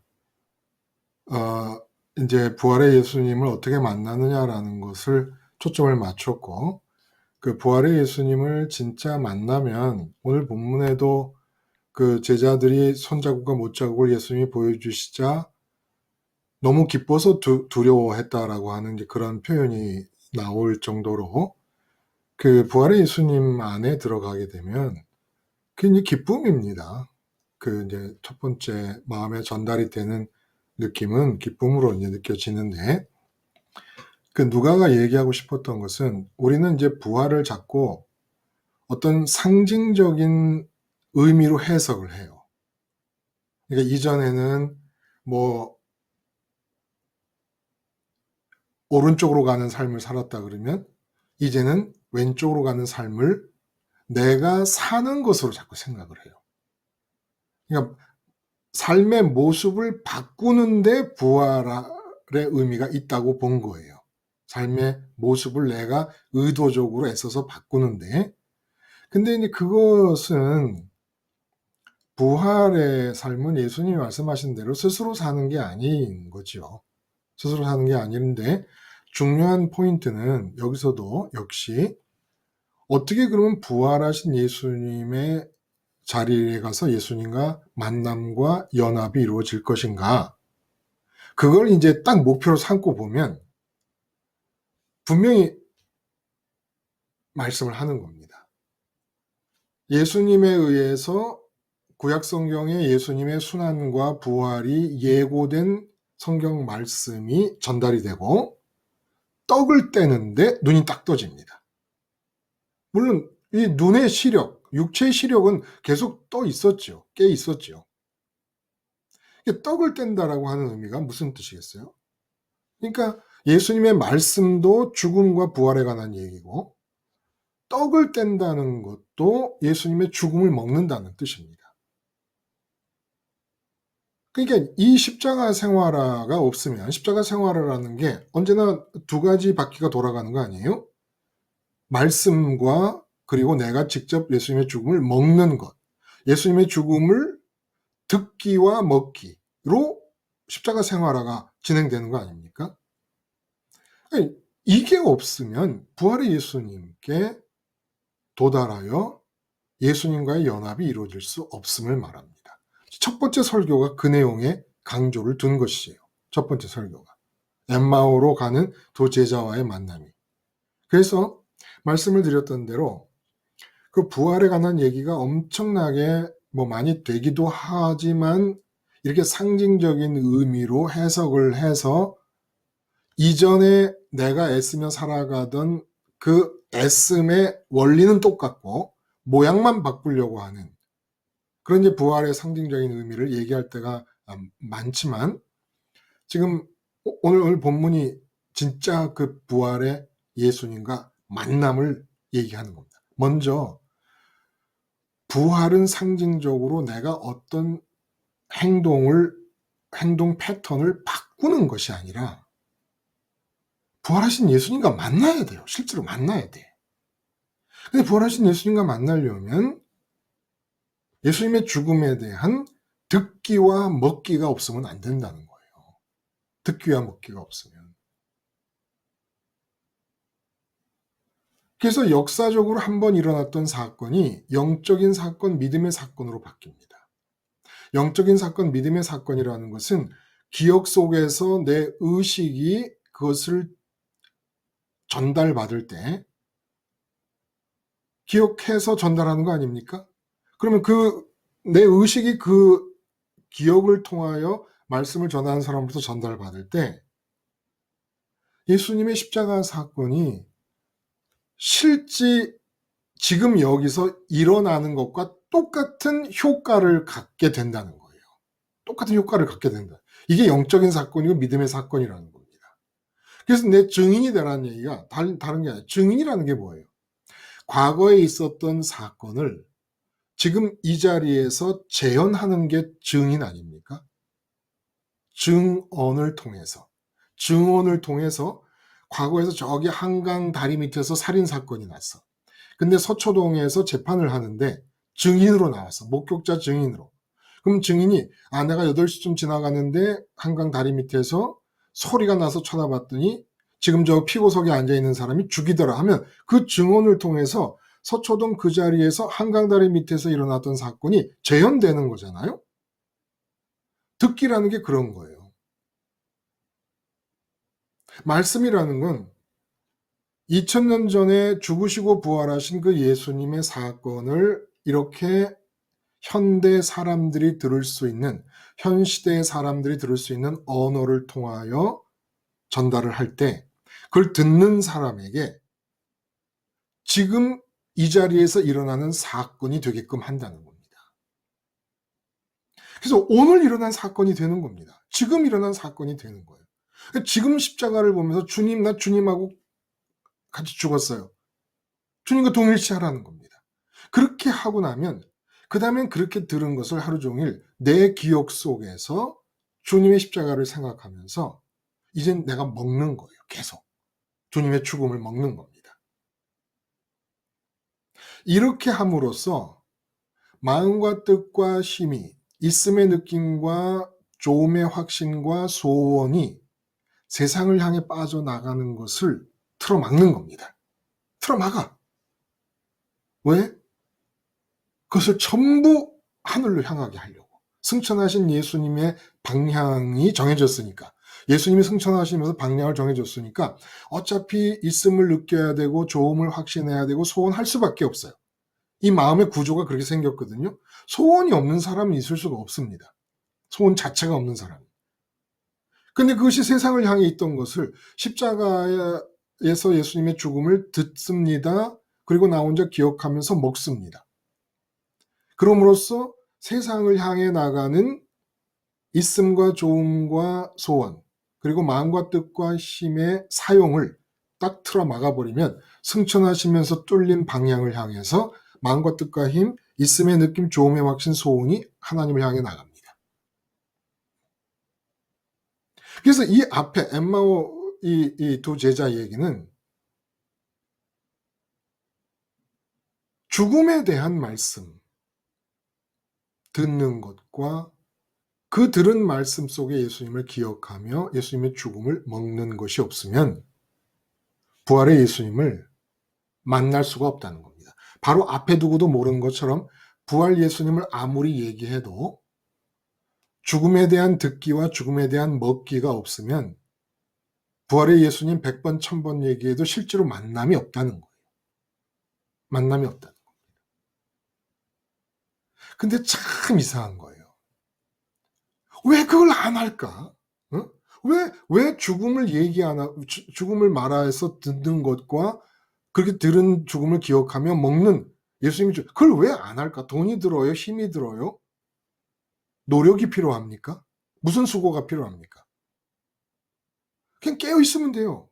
깨어 있다면 기억하면 돼요. 왜 그걸 안 하죠? 눈이 가려워졌다 그래요. 크라테오라고 하는 헬라 눈이 가려워졌다는 뜻인데 이 눈이 가려워졌다는 얘기가 말씀드렸잖아요. 고정돼서 움직이지 않는다. 참 이상해요. 그렇죠? 눈이 가려진 것을 어떻게 이렇게 표현할 수가 있어요? 그러니까 직역을 하면 눈이 가려졌기 때문에 몰라봤다가 아니라 마음의 시각이 고정되어 움직이지 않았기 때문에 부활의 예수님은 사각에 놓였었다. 이렇게 번역할 수 있다는 거예요. 부활의 예수님이 사각에 놓였었다. 왜 부활의 예수님이 안 보입니까? 이게 못 만나는 거죠. 눈앞에 두고도 대화를 하면서도 못 만나요. 마음의 시각이라는 게 뭡니까? 무엇을 있음으로 느끼고 무엇을 좋다고 확신하는가?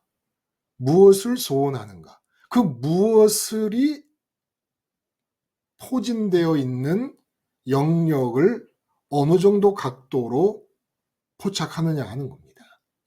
근데 이 두 엠마오로 간 두 제자는 세상 안으로 마음의 시각을 딱 고정시켜 버렸다는 거예요. 그리고 움직이지 않아 이제.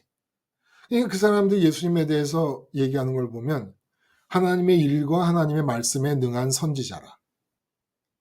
그래서 하나님의 능한 선지자라서 뭘 하기를 기대하는가 봤더니 이스라엘 나라를 속량할 자로 기대했다.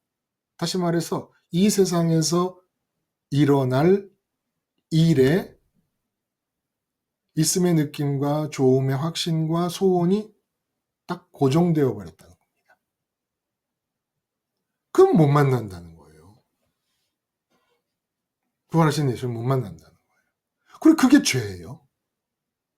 이 세상에 어디를 가든지 내 마음에 존재감이 느껴지는 대상, 첫 번째로 존재감이 느껴지는 대상이 하나님이 아닌 상태. 그 죄예요. 근데 그런 시각으로 갖고 있으면 부활하신 예수님 못 만난다는 겁니다. 누가가 보여주려는 게 그거예요. 그래서 이제 쉽게 알 수 있어요. 쉽게. 내가 예를 들어서 회사에 들어가서 5년 내에 내가 과장이 됐으면 좋겠다. 라고 소원이 과장됐으면 좋겠다라고 발동을 하면 그건 뭘 전제하는 겁니까? 승진이라는 게 좋다는 좋음의 확신을 갖고 있는 거예요. 네. 그리고 회사 안에서 뭐 사장님이라든지 뭐 월급이라든지 등등의 있음의 느낌을 갖고 있는 것이고. 근데 이제 그렇게 생각하면서 있음의 느낌, 좋음의 확신, 소원을 갖고 있으면서 교회 열심히 나갑니다. 남성교회 회장도 하고 안수집사도 하고 여전히 죄사함 받았네, 너 죄사함 받았네, 나 죄사함 받았네, 우리 죄사함 받았네 노래 부르고 뭐 해도 죄사함도 없고 부활하신 예수님도 못 만나고 복음이 뭔지도 모르고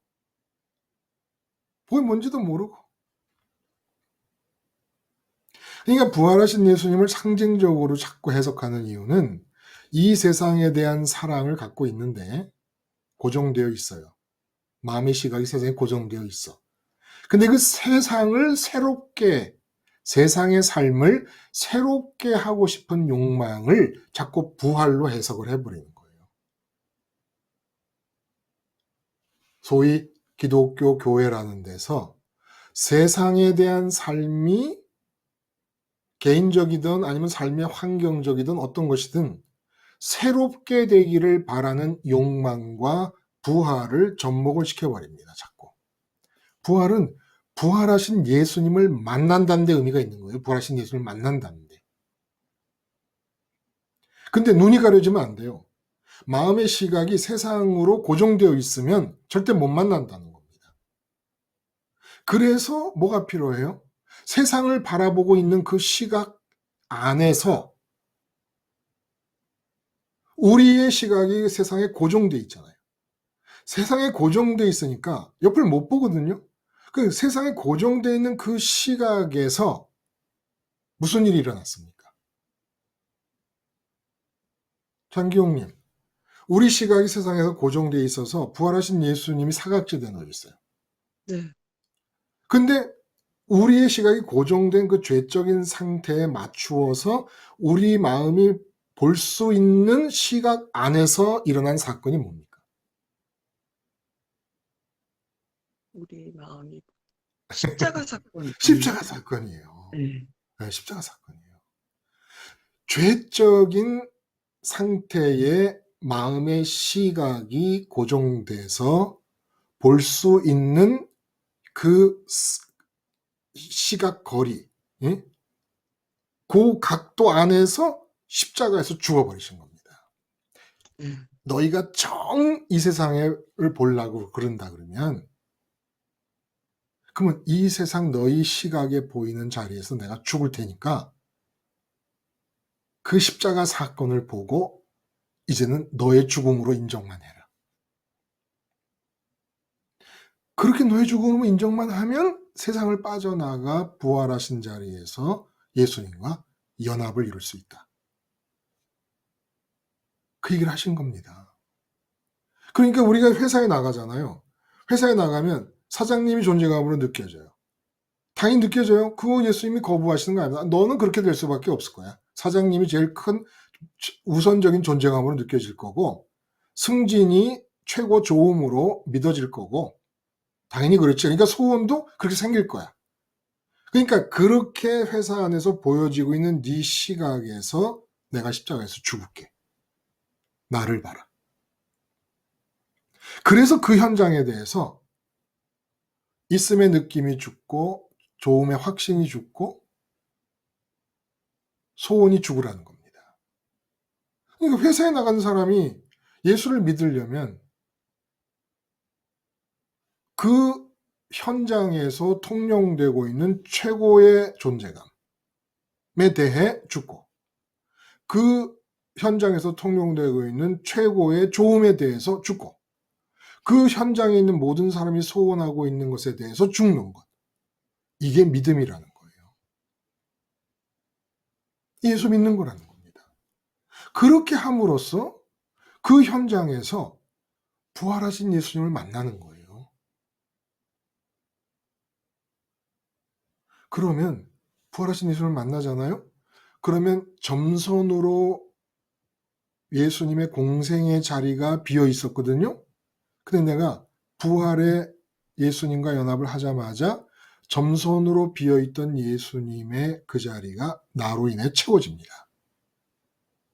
그러니까 공생애 때 예수가 한 사람 그 회사에서 대리 자리에서 움직이기 시작을 하는 겁니다.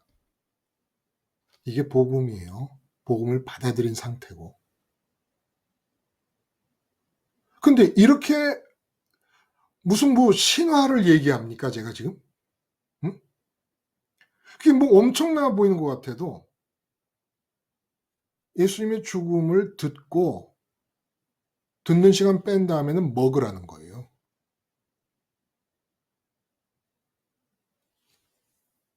그리고 또 세상을 살다 보면 또 그러니까 또 듣고 또 먹으라는 거예요. 예수님의 죽음을. 예수님이 말씀하셨습니다. 순환과 부활을, 죽음과 부활을. 그리고 떡을 떼는데 부활하신 예수님이 딱 보입니다. 떡이 뭐예요? 떡을 떼는데 왜 보여요? 바로 며칠 전에 최후의 만찬 때 이건 내 살이다, 피다. 그 죽음을 의미하는 거거든요. 근데 떡이에요. 떡. 먹어라. 먹어라. 말씀이 있고 그 다음에 먹으라고 합니다. 말씀으로 죽음을 차려놓습니다. 그 다음에 차려놓은 죽음을 내가 먹습니다. 이거 하면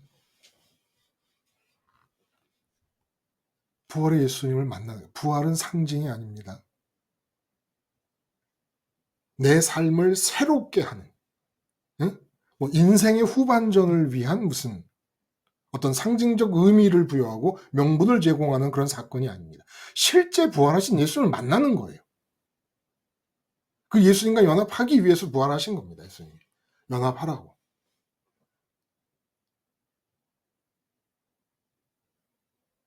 그래서 그 부활의 자리에서 예수님과 연합할 때 하늘로 땅으로 양방향으로 힘이 뻗어나갑니다. 하늘로는 내 마음과 뜻과 힘이 올인되어 버리고 이 땅으로는 하나님의 마음과 뜻과 힘이 퍼져나가기 시작하는 거죠. 부활의 자리, 이거 엄청난 거잖아요. 그렇죠? 부활의 예수님. 그래서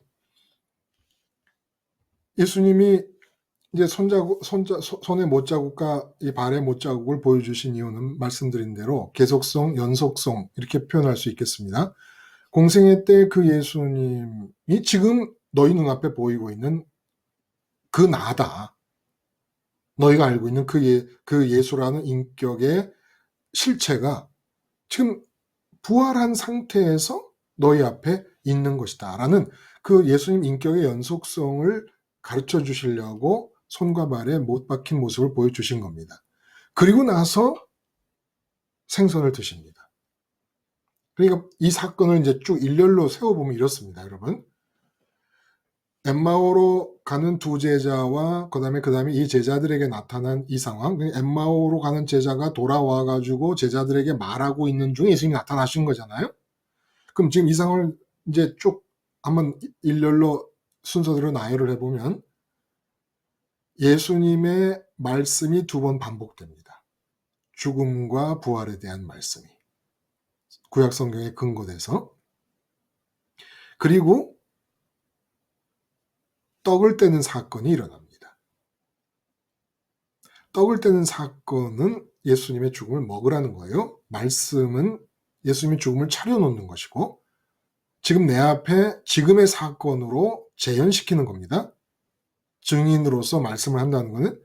그래서 두 번 말씀하셨고 떡을 떼십니다. 그리고 나서 생선을 드십니다. 이게 무슨 의미겠습니까? 죽음을 차려놓는 말씀이 있고 차려놓은 죽음을 먹는 떡을 떼는 먹음이 있고 그 다음에 생선을 드시는 거예요. 예수님이. 이 뜻은 먹는다는 게 삶의 시작입니다. 먹어야 사는 거예요. 사람의 삶이라는 건. 기본적으로. 물론 예수님이 광야 시험 때는 하나님의 말씀으로 산다. 이건 지금 앞에서 다 전제된 거잖아요. 하나님의 말씀으로 산다는 게 예수님의 죽음, 하나님 말씀의 총화이신 예수님의 죽음을 먹음으로써 지금 충족된 상태니까 실제로 육체로 사는 삶은 먹는 것부터 시작하는 거 아닙니까? 부활하신 몸으로 생선을 드셨다는 것은 너희가 앞으로 먹고 마시며 시집가고 장가가고 집 짓고 사고 팔고 하는 모든 인간의 삶이 바로 시작되는 점이 이 부활의 자리다. 라는 걸 가르쳐 주신 거라는 거예요. 그러니까 이 생선 한 토막 드신 사건이 이거 엄청난 사건 아닙니까? 근데 이 사건 전체가 지금 엠마오 사건부터 해가지고 이게 전체가 엄청나게 강력한 의도성이 들어있다는 거예요. 하나님의 의도성이. 행동 하나하나마다. 그게 우연히 어떻게 그냥 맥락이 흘러가는 중에 그렇게 될 수밖에 없어서 행동하시는 것이 아니라 말도 안 되죠. 사실 이런 것은. 전제하신 분께서 이미 다 엄청나게 의도적으로 한 사건 한 사건을 만들어 가시는 겁니다. 보세요. 아침에도 말씀을 드렸지만 그 의도성을 우리가 좀 이해를 할 필요가 있는데 지금 막바지까지 승천하시기 직전까지 끝까지 제자들에게 말씀을 주시고 끌고 가십니다. 근데 그 의도성을 우리가 알 수 있는 것은 부활하셔서 승천하신 예수님의 모습이 변화산에서 천국의 모습이 계시되셨고 또 계시록을 보면은 머리털이 양털 같고 흰눈 같고 얼굴은 강한 해처럼 강렬하게 빛을 내시고 가슴에는 금띠를 두르고 있고 이런 모습으로 계시록에는 예수님의 모습이 표현이 됩니다. 진짜 예수님의 모습은 그 우리 언어로 표현하려고 한다고 할 때 언어로 표현할 때 변화산의 모습이거나 계시록의 모습 아니겠습니까? 천국에 계신 분은. 어차피 그 세계는 영이신 하나님과 영이신 천사들이 있는 곳인데 예수님도 영이시고 성령님도 영이신데 아무리 생선 먹는 몸으로 거기 거하시겠습니까? 근데 왜 부활하셔서 승천하시면 변화산의 영광스러운 빛 덩어리, 빛 발광체와 같은 모습의 예수님께서 지금 이렇게 생선을 드시는 몸으로 제자들에게 보이고 있는 겁니까?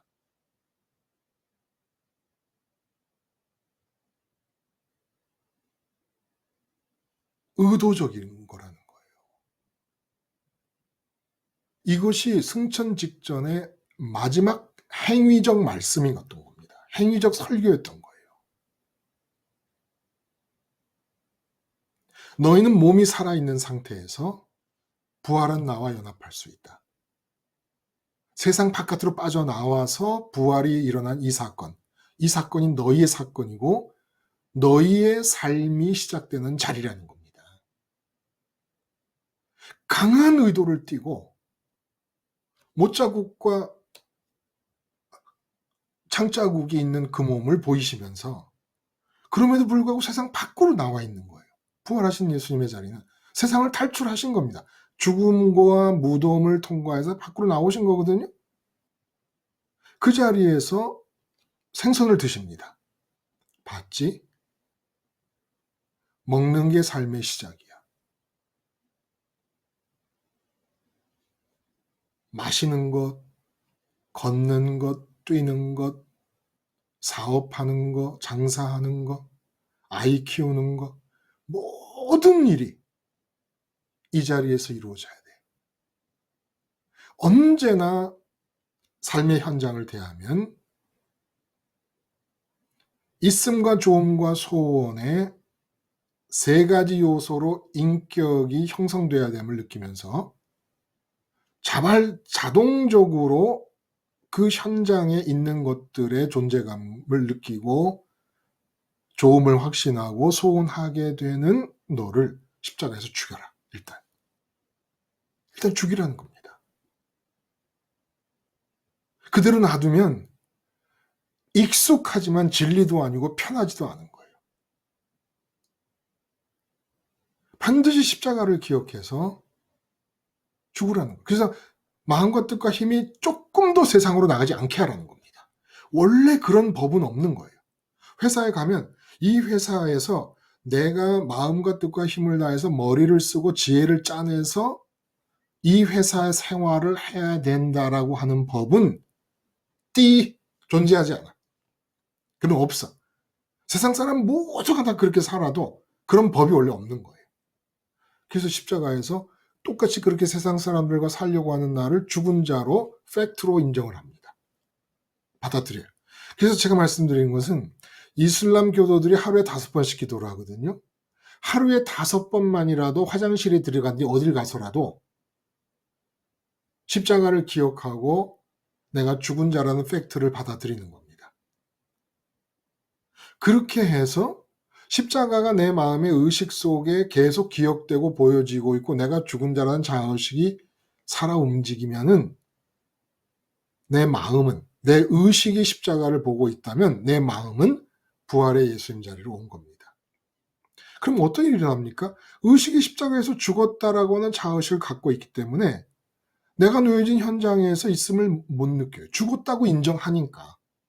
그러면 그 현장 전체를 주권적으로 끌어가신 하나님의 있음이 느껴집니다. 여러분, 제가 언젠가 한번 그런 말씀을 드렸었어요. 여러분 몸을 한번 보세요. 지금 한번 여러분 몸을 보세요. 몸을 보고 여러분 몸이 있기 때문에 맺어지는 관계, 또 여러분 몸이 있기 때문에 여러분이 사용되도록 허락되어 있는 물건들, 이렇게 한번 다 보세요. 주변을 봐요. 십자가에서 죽는다는 것은 몸을 중심으로 여러분 주변 전체를 여러분의 마음이 유체 이탈하듯이 빠져나가는 걸 말합니다. 그래서 유체 이탈했다고 한번 가정을 해보세요. 죽었어요, 여러분이. 그 현장에서 죽었어. 그래서 가끔 드라마 보면은 몸은 누워있는데 쑥 빠져나와가지고 내가 나를 보면서 왜 나는 여기 일어나 있는데 쟤는 누워있지? 뭐 이런 거 있잖아요. 그렇죠? 그런 것처럼 보면은 그렇게 십자가에서 내가 죽었다고 생각해서 유체 이탈이라도 하듯이 몸을 중심으로 이루어진 이 환경을 떠나면 이 환경 전체에 바늘구멍만큼 빈 구석이 없이 하나님의 주권이 임하는 것이 보입니다. 느껴집니다. 사장님이 있건 부장님이 있건 대리가 있건 아니면 뭐 남편이 있건 아내가 있건 누가 있건 내가 유체 이태를 하는 거예요. 십자가를 붙잡고 여기에 대해서 죽어서 떠납니다. 자, 그럼 유체 이탈한 상태에서 십자가에서 매달려서 이 세상을 보면, 이 현장을 보면 거기에 있음으로 느낄 수가 없지요. 내가 떠났으니까. 여기서 일어나는 일에서 좋은 것이 느껴질 수가 없지요. 여기서 무슨 소원을 가질 게 없어집니다.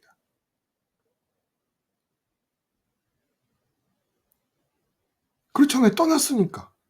떠난 상황에서 내가 내려다보고 있으니까. 그리고 부활의 예수님과 함께 있게 되면 승천하신 예수님을 기억해서 마음의 방향이 하늘로 정해져 버립니다. 근데 내 마음은 여전히 있음을 느껴야 되고 좋음을 확신해야 되고 뭔가를 갈구하고 욕구하고 소원해야 돼요. 방향이 글로 정해진 건 하나님께로 갈 수밖에 없게 돼요. 이 상태를 유지하면서 삶이 시작이 됩니다. 이제 먹고 마시고 행동하고 생각하고 결정하고 말하고 입장을 드러내고 하는 것들이. 근데 이렇게 할 때 아까 말씀드린 대로 허탈함이 없어져요. 내 마음에 공허함이 없어져요. 삶이. 이렇게 하면 못 살 것 같으잖아요. 내가 죽은 상태에서 내가 빨리 급하게 막 처리해야 될 일들이 막 주어지고 있는데 내가 이거 십자가에서 죽고 유체 이탈한 상태에서 이거 어떻게 살아가나 싶어요. 아니에요. 반드시 어떤 삶의 현장에 가든지 첫째, 십자가로 퇴각한다. 십자가로 퇴각해서 주님의 부활의 자리에서 주님을 만난다. 부활의 자리에 있다는 증거는 뭐다? 내 마음이 십자가를 보고 있으면 십자가가 보이는 위치가 되려면 내 의식이 그러면 내 마음은 부활의 예수님께로 도달하게 됩니다. 그래서 십자가 너머로 세상에 대해서 유체 이탈을 하는 거예요. 십자가가 있고 세상이 이 삶의 현장이 보이는 거예요. 그러면 나는 지금 부활하신 예수님과 함께 있는 상황이 되는 겁니다. 그러면 그 현장은 하나님의 주권의 현장인 거예요. 그 주권의 현장에 뛰어들 때 내 생각이 있거나 내 감정이 있거나 내 의지가 있거나 내 나름대로 따로 계획한 소원이 있으면 칼과 칼이 부딪히듯이 하나님의 주권과 부딪히게 됩니다. 십자가에서 죽고 십자가 너머의 현장을 보고 있고 내 마음은 부활하고 있으면 이제 내 마음의 소원을 이렇게 갖는 거예요. 이 현장에서 무슨 일이 일어나든지 저는 하나님, 위로 하나님을 소원합니다. 하나님을 가지게 해주세요. 십자가 너머의 현장에서 사람들이 무엇을 좋은 것으로 여기든지 간에 나는 하나님만이 내 마음을 채울 수 있는 유일한 채움거리인 것을 믿습니다. 여기서 누가 존재감을 크게 발휘해갖고 사람들에게 있음의 느낌을 강요하고 있든지 간에 다니엘이 다리오 왕의 칙령을 거부하고 하나님의 있음을 느꼈듯이 하나님의 있음을 느끼는 겁니다. 절대로 그 현장에서 있음을 느끼고 그 현장에서 좋음을 확신하고 그 현장에서 소원을 갖는 사람들의 분위기와 그들의 말과 그들의 행동에 휩쓸려가지 마세요.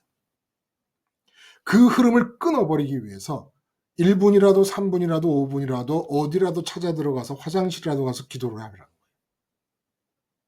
십자가를 바라보고 재무장하고 재투입되는 겁니다.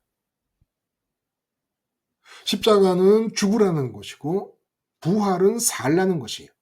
생선을 드셨으면 몸으로 사는 모든 삶은 십자가에서 죽어서 마음이 세상을 빠져나온 상태, 의식이 십자가를 보고 있는 상태, 마음은 부활의 자리에서 예수님과 함께 있는 상태, 이 상태를 그대로 유지하면서 삶을 살라는 거예요. 그러면 내가 생각하고 내가 감정을 느끼고 내가 의지하고 말하고 행동하지만 점점 더 점차적으로 하나님과 맞물리듯이 돌아가기 시작할 수 있다는 겁니다.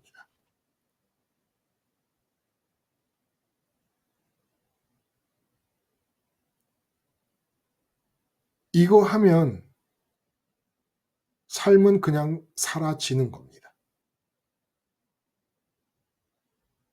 하나님은 날이 갈수록 점점 더 하나님과 친해지고 충만하다는 게 친해진다는 거예요. 충만이라는 건 물리적인 용어잖아요. 어떤 한 공간에 어떤 물질이 가득히 찼다라는 게 충만인데 인격적인 관계를 자꾸 충만이라고 해요. 그 충만이 친해진다. 자꾸 친해져요. 하나님과 자꾸 친해집니다. 하나님과 친해짐의 증거는 절대 평강 쪽으로 움직여 가는 거예요.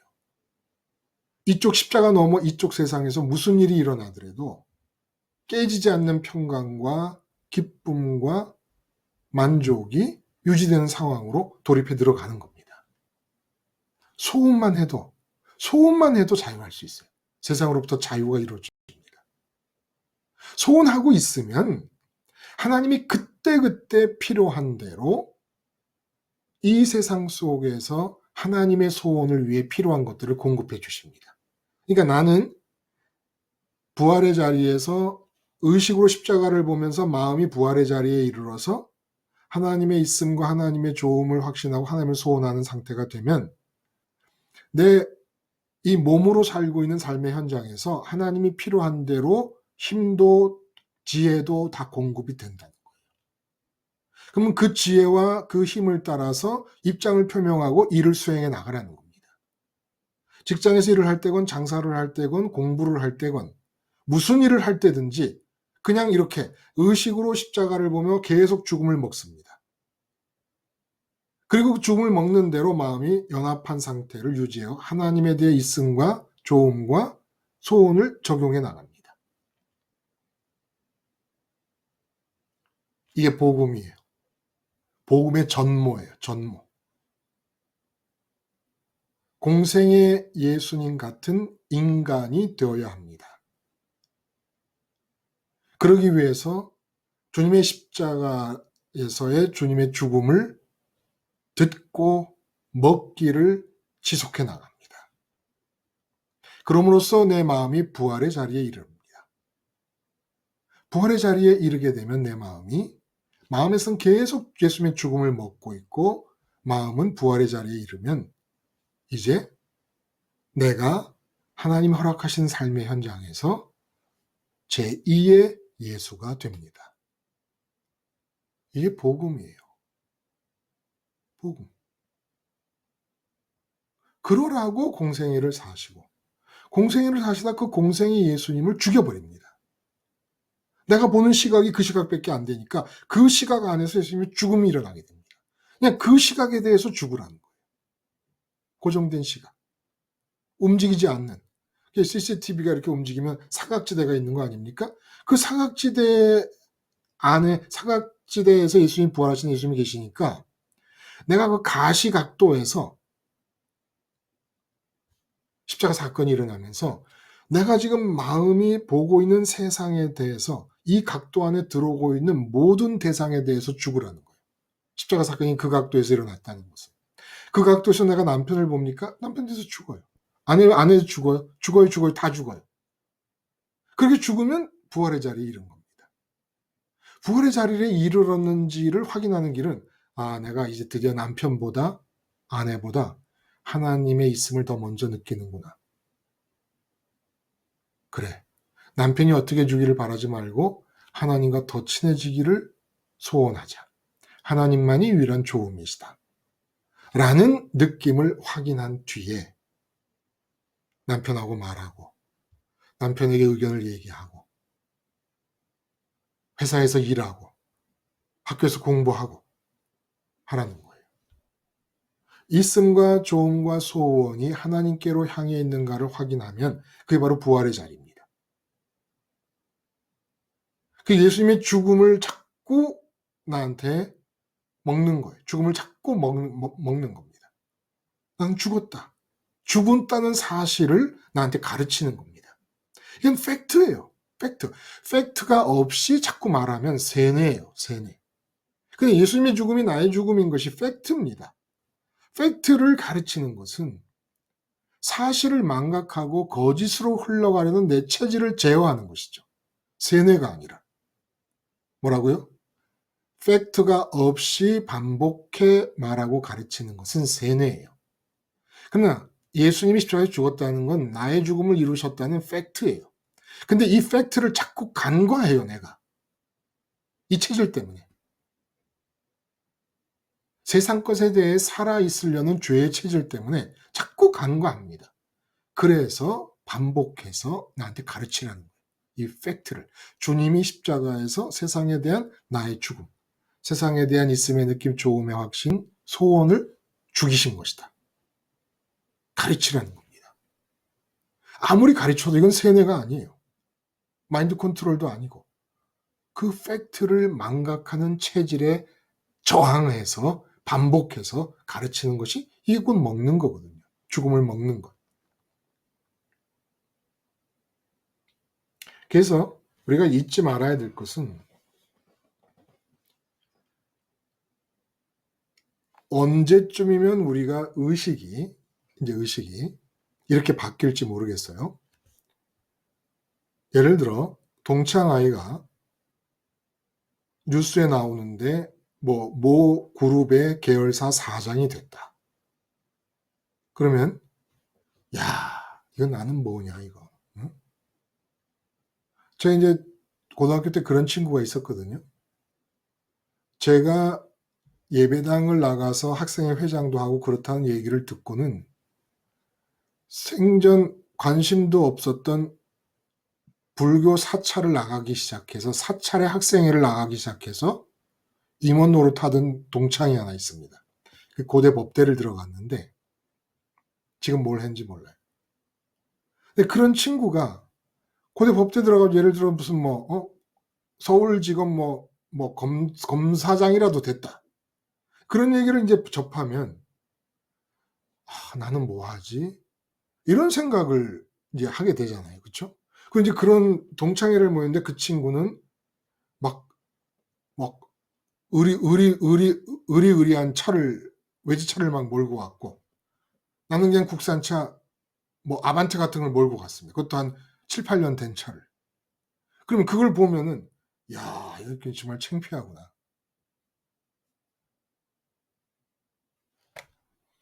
세상에 대해 있음을 느끼고 세상에 대해 좋음을 느끼고 세상을 소원하는 그 죄적 상태에서 성공하고 형통하는 것. 이것이 진심으로 불쌍해 보이고 안 돼 보이는 마음이 이젠 생겨나야 된다 이런 얘기입니다. 진심으로. 오기로 지가 무슨 출세를 좀 하면 그게 별거야? 고민거리만 더 많지. 이러지 말고 못 먹는 호박 찔러보는 식으로 이러는 게 아니라 진짜 내가 이렇게 하나님 있음을 느끼고 하나님 좋음을 믿고 하나님만을 소원하는 이 상태가 이렇게 항상 기뻐하고 쉬지 않고 기도하고 범사에 감사하는 복지의 삶인데 저는 여전히 세상 것에 있음을 느끼고 세상 것의 좋음을 확신하고 세상 것을 소원하면서 살고 있구나. 근데 그나마 안 되면 다행일 뻔했는데 그게 자기 소원대로 돼가고 있다. 세상 일이. 저거 어떡하려고 그러나 저거. 진심으로 그런 걱정이 생기는 가치관의 변화. 이게 자동적으로 돼야 된다는 겁니다. 이제 사도행전을 가면 이런 사람들이 나타나기 시작하는 거예요. 부활의 자리에서 세상에 대해 있음을 느끼고 좋음을 확신하고 소원을 하는 기질이 죽어버리고 하나님만을 소원하는 상태에서 예수님 자리에 대신해서 이 세상을 살아가는 사람들이 막 여기저기서 나타나기 시작하는 겁니다. 이게 복음입니다. 이게 복음이에요. 이 다이내믹, 이 역동성, 막 힘차게 뻗어나가는 역동성이라는 게 무슨 사람 수가 많이 뭐 이런 게 있는 것이 아니라 여러분 한 분이 여러분 삶의 현장에서 부활의 자리에 머물러 있는 상태에서 위로는 나의 마음과 뜻과 힘이 다 향해서 올라가고 이 땅을 향해서는 하나님의 마음과 뜻과 힘이 뻗어나가는, 세상 사람들은 듣도 보도 못, 아니 세상 사람들 고사하고 전 세계 기독교 이름 하에 모이는 예배당 모임에서 알지도 못하는 일들이 실제로 일어난다는 겁니다. 뭐 하면? 예수님의 죽음을 듣기 하고 먹기만 하면. 그러면 마음이 부활의 자리에 이르고, 부활의 자리에 이르면 생선을 드시면서 주님이 말씀하시는 겁니다. 살아라. 가서 살아라. 네가 입을 열면 하나님의 뜻이 나갈 것이고, 네가 생각을 하면 하나님의 지혜가 주어질 것이고, 나가서 살아라. 단 끊임없이 나의 죽음을 듣고 먹으면서, 그래야 너희의 죄의 체질이 다시 너희도 모르는 사이에 다시 발동되지 않을 수 있으니까 끊임없이 듣고 먹기를 반복하는 동안에 너희 마음이 부활의 자리에서 하나님을 소원하고 하나님 있음을 느끼고 하나님이 최고로 좋다는 것이 마음에 확신이 드는 상태에서 살아라. 이 말씀을 승천하시기 직전 마지막 설교로 남겨주신 것입니다. 이 설교를 듣고 제자들이 이제 그렇게 삽니다. 이 사는 일을 날마다 듣고 먹으면서 예수님의 죽음을, 부활의 자리에서 삶을 사는 모습을 누가가 사도행전으로 이어간다는 거예요. 참 이 누가 이분이 대단한 분이라고 생각을 합니다. 응? 정말 어떤 분인지. 마태, 마가, 요한이 다 훌륭하지만 정말 이 누가라는 분이 대단해요. 그래서 다음 시간 우리가 그 승천하고 그다음에 증인이 되리라, 죄사함을 가져다주는 회개를 전파하는 증인이 되리라는 말씀과 그 승천의 이야기를 우리가 안 했잖아요. 근데 이 얘기는 그 사도행전의 처음 부분에 겹쳐서 나오기 때문에 그때 사도행전을 시작하면서 같이 말씀을 나누면 될 것 같아요. 자, 오늘은 여기까지 하면서 그냥 간단하게 정리해 봅니다. 엠마오로 가는 두 제자의 이야기, 어떻게 부활하신 예수님을 만날 것인가, 눈이 가리워졌다는 게 무슨 뜻이냐, 떡을 뗀다는 게 무슨 뜻인가, 결국 말씀을, 십자가 순환에 관한 말씀을 듣고 예수님의 죽음을 먹음으를 통해서 부활하신 예수님과 만날 수 있다. 그렇게 부활하신 예수님과 만난 상태에서 주님이 부활하신 몸으로 생선을 드신 것은 언제나 삶은 부활의 자리에서만 살아라. 그러기 위해서 듣기와 먹기, 예수님의 죽음을 듣기와 먹기를 지속해 나가라. 이게 이제 요체가 되겠습니다. 그리고 복음이 무엇입니까? 복음, 예수님 공생애 때의 모습처럼 내가 되는 것이다. 어떻게? 예수님의 죽음을 듣고 먹음을 통하여 부활의 자리에 이르르면, 부활의 예수님과 연합하면 삶에서 공생의 예수님이 될 수 있다. 이게 복음이라는 겁니다.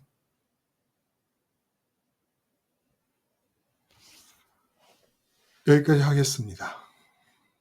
제가 기도드릴까요? 네, 기도하겠습니다. 하나님 아버지, 복음을 온전히 받아들여 내 마음과 뜻과 힘이 오직 주님 따라 아버지께만 가 있게 해 주시옵시고, 이 삶의 현장에는 공생애 때 예수님을 바통을 이어받은 제2, 제3의 예수들이 나타날 수 있게 하여 주시옵소서. 예수님의 이름으로 기도드리옵나이다. 아멘. 여러분 장시간 고맙습니다. 그리고 말씀을 나눠주신 분들께도 감사를 드리고 또 다음 시간에 뵙겠습니다. 좋은 밤 되셔요. 감사합니다. 네. 감사합니다. 감사합니다.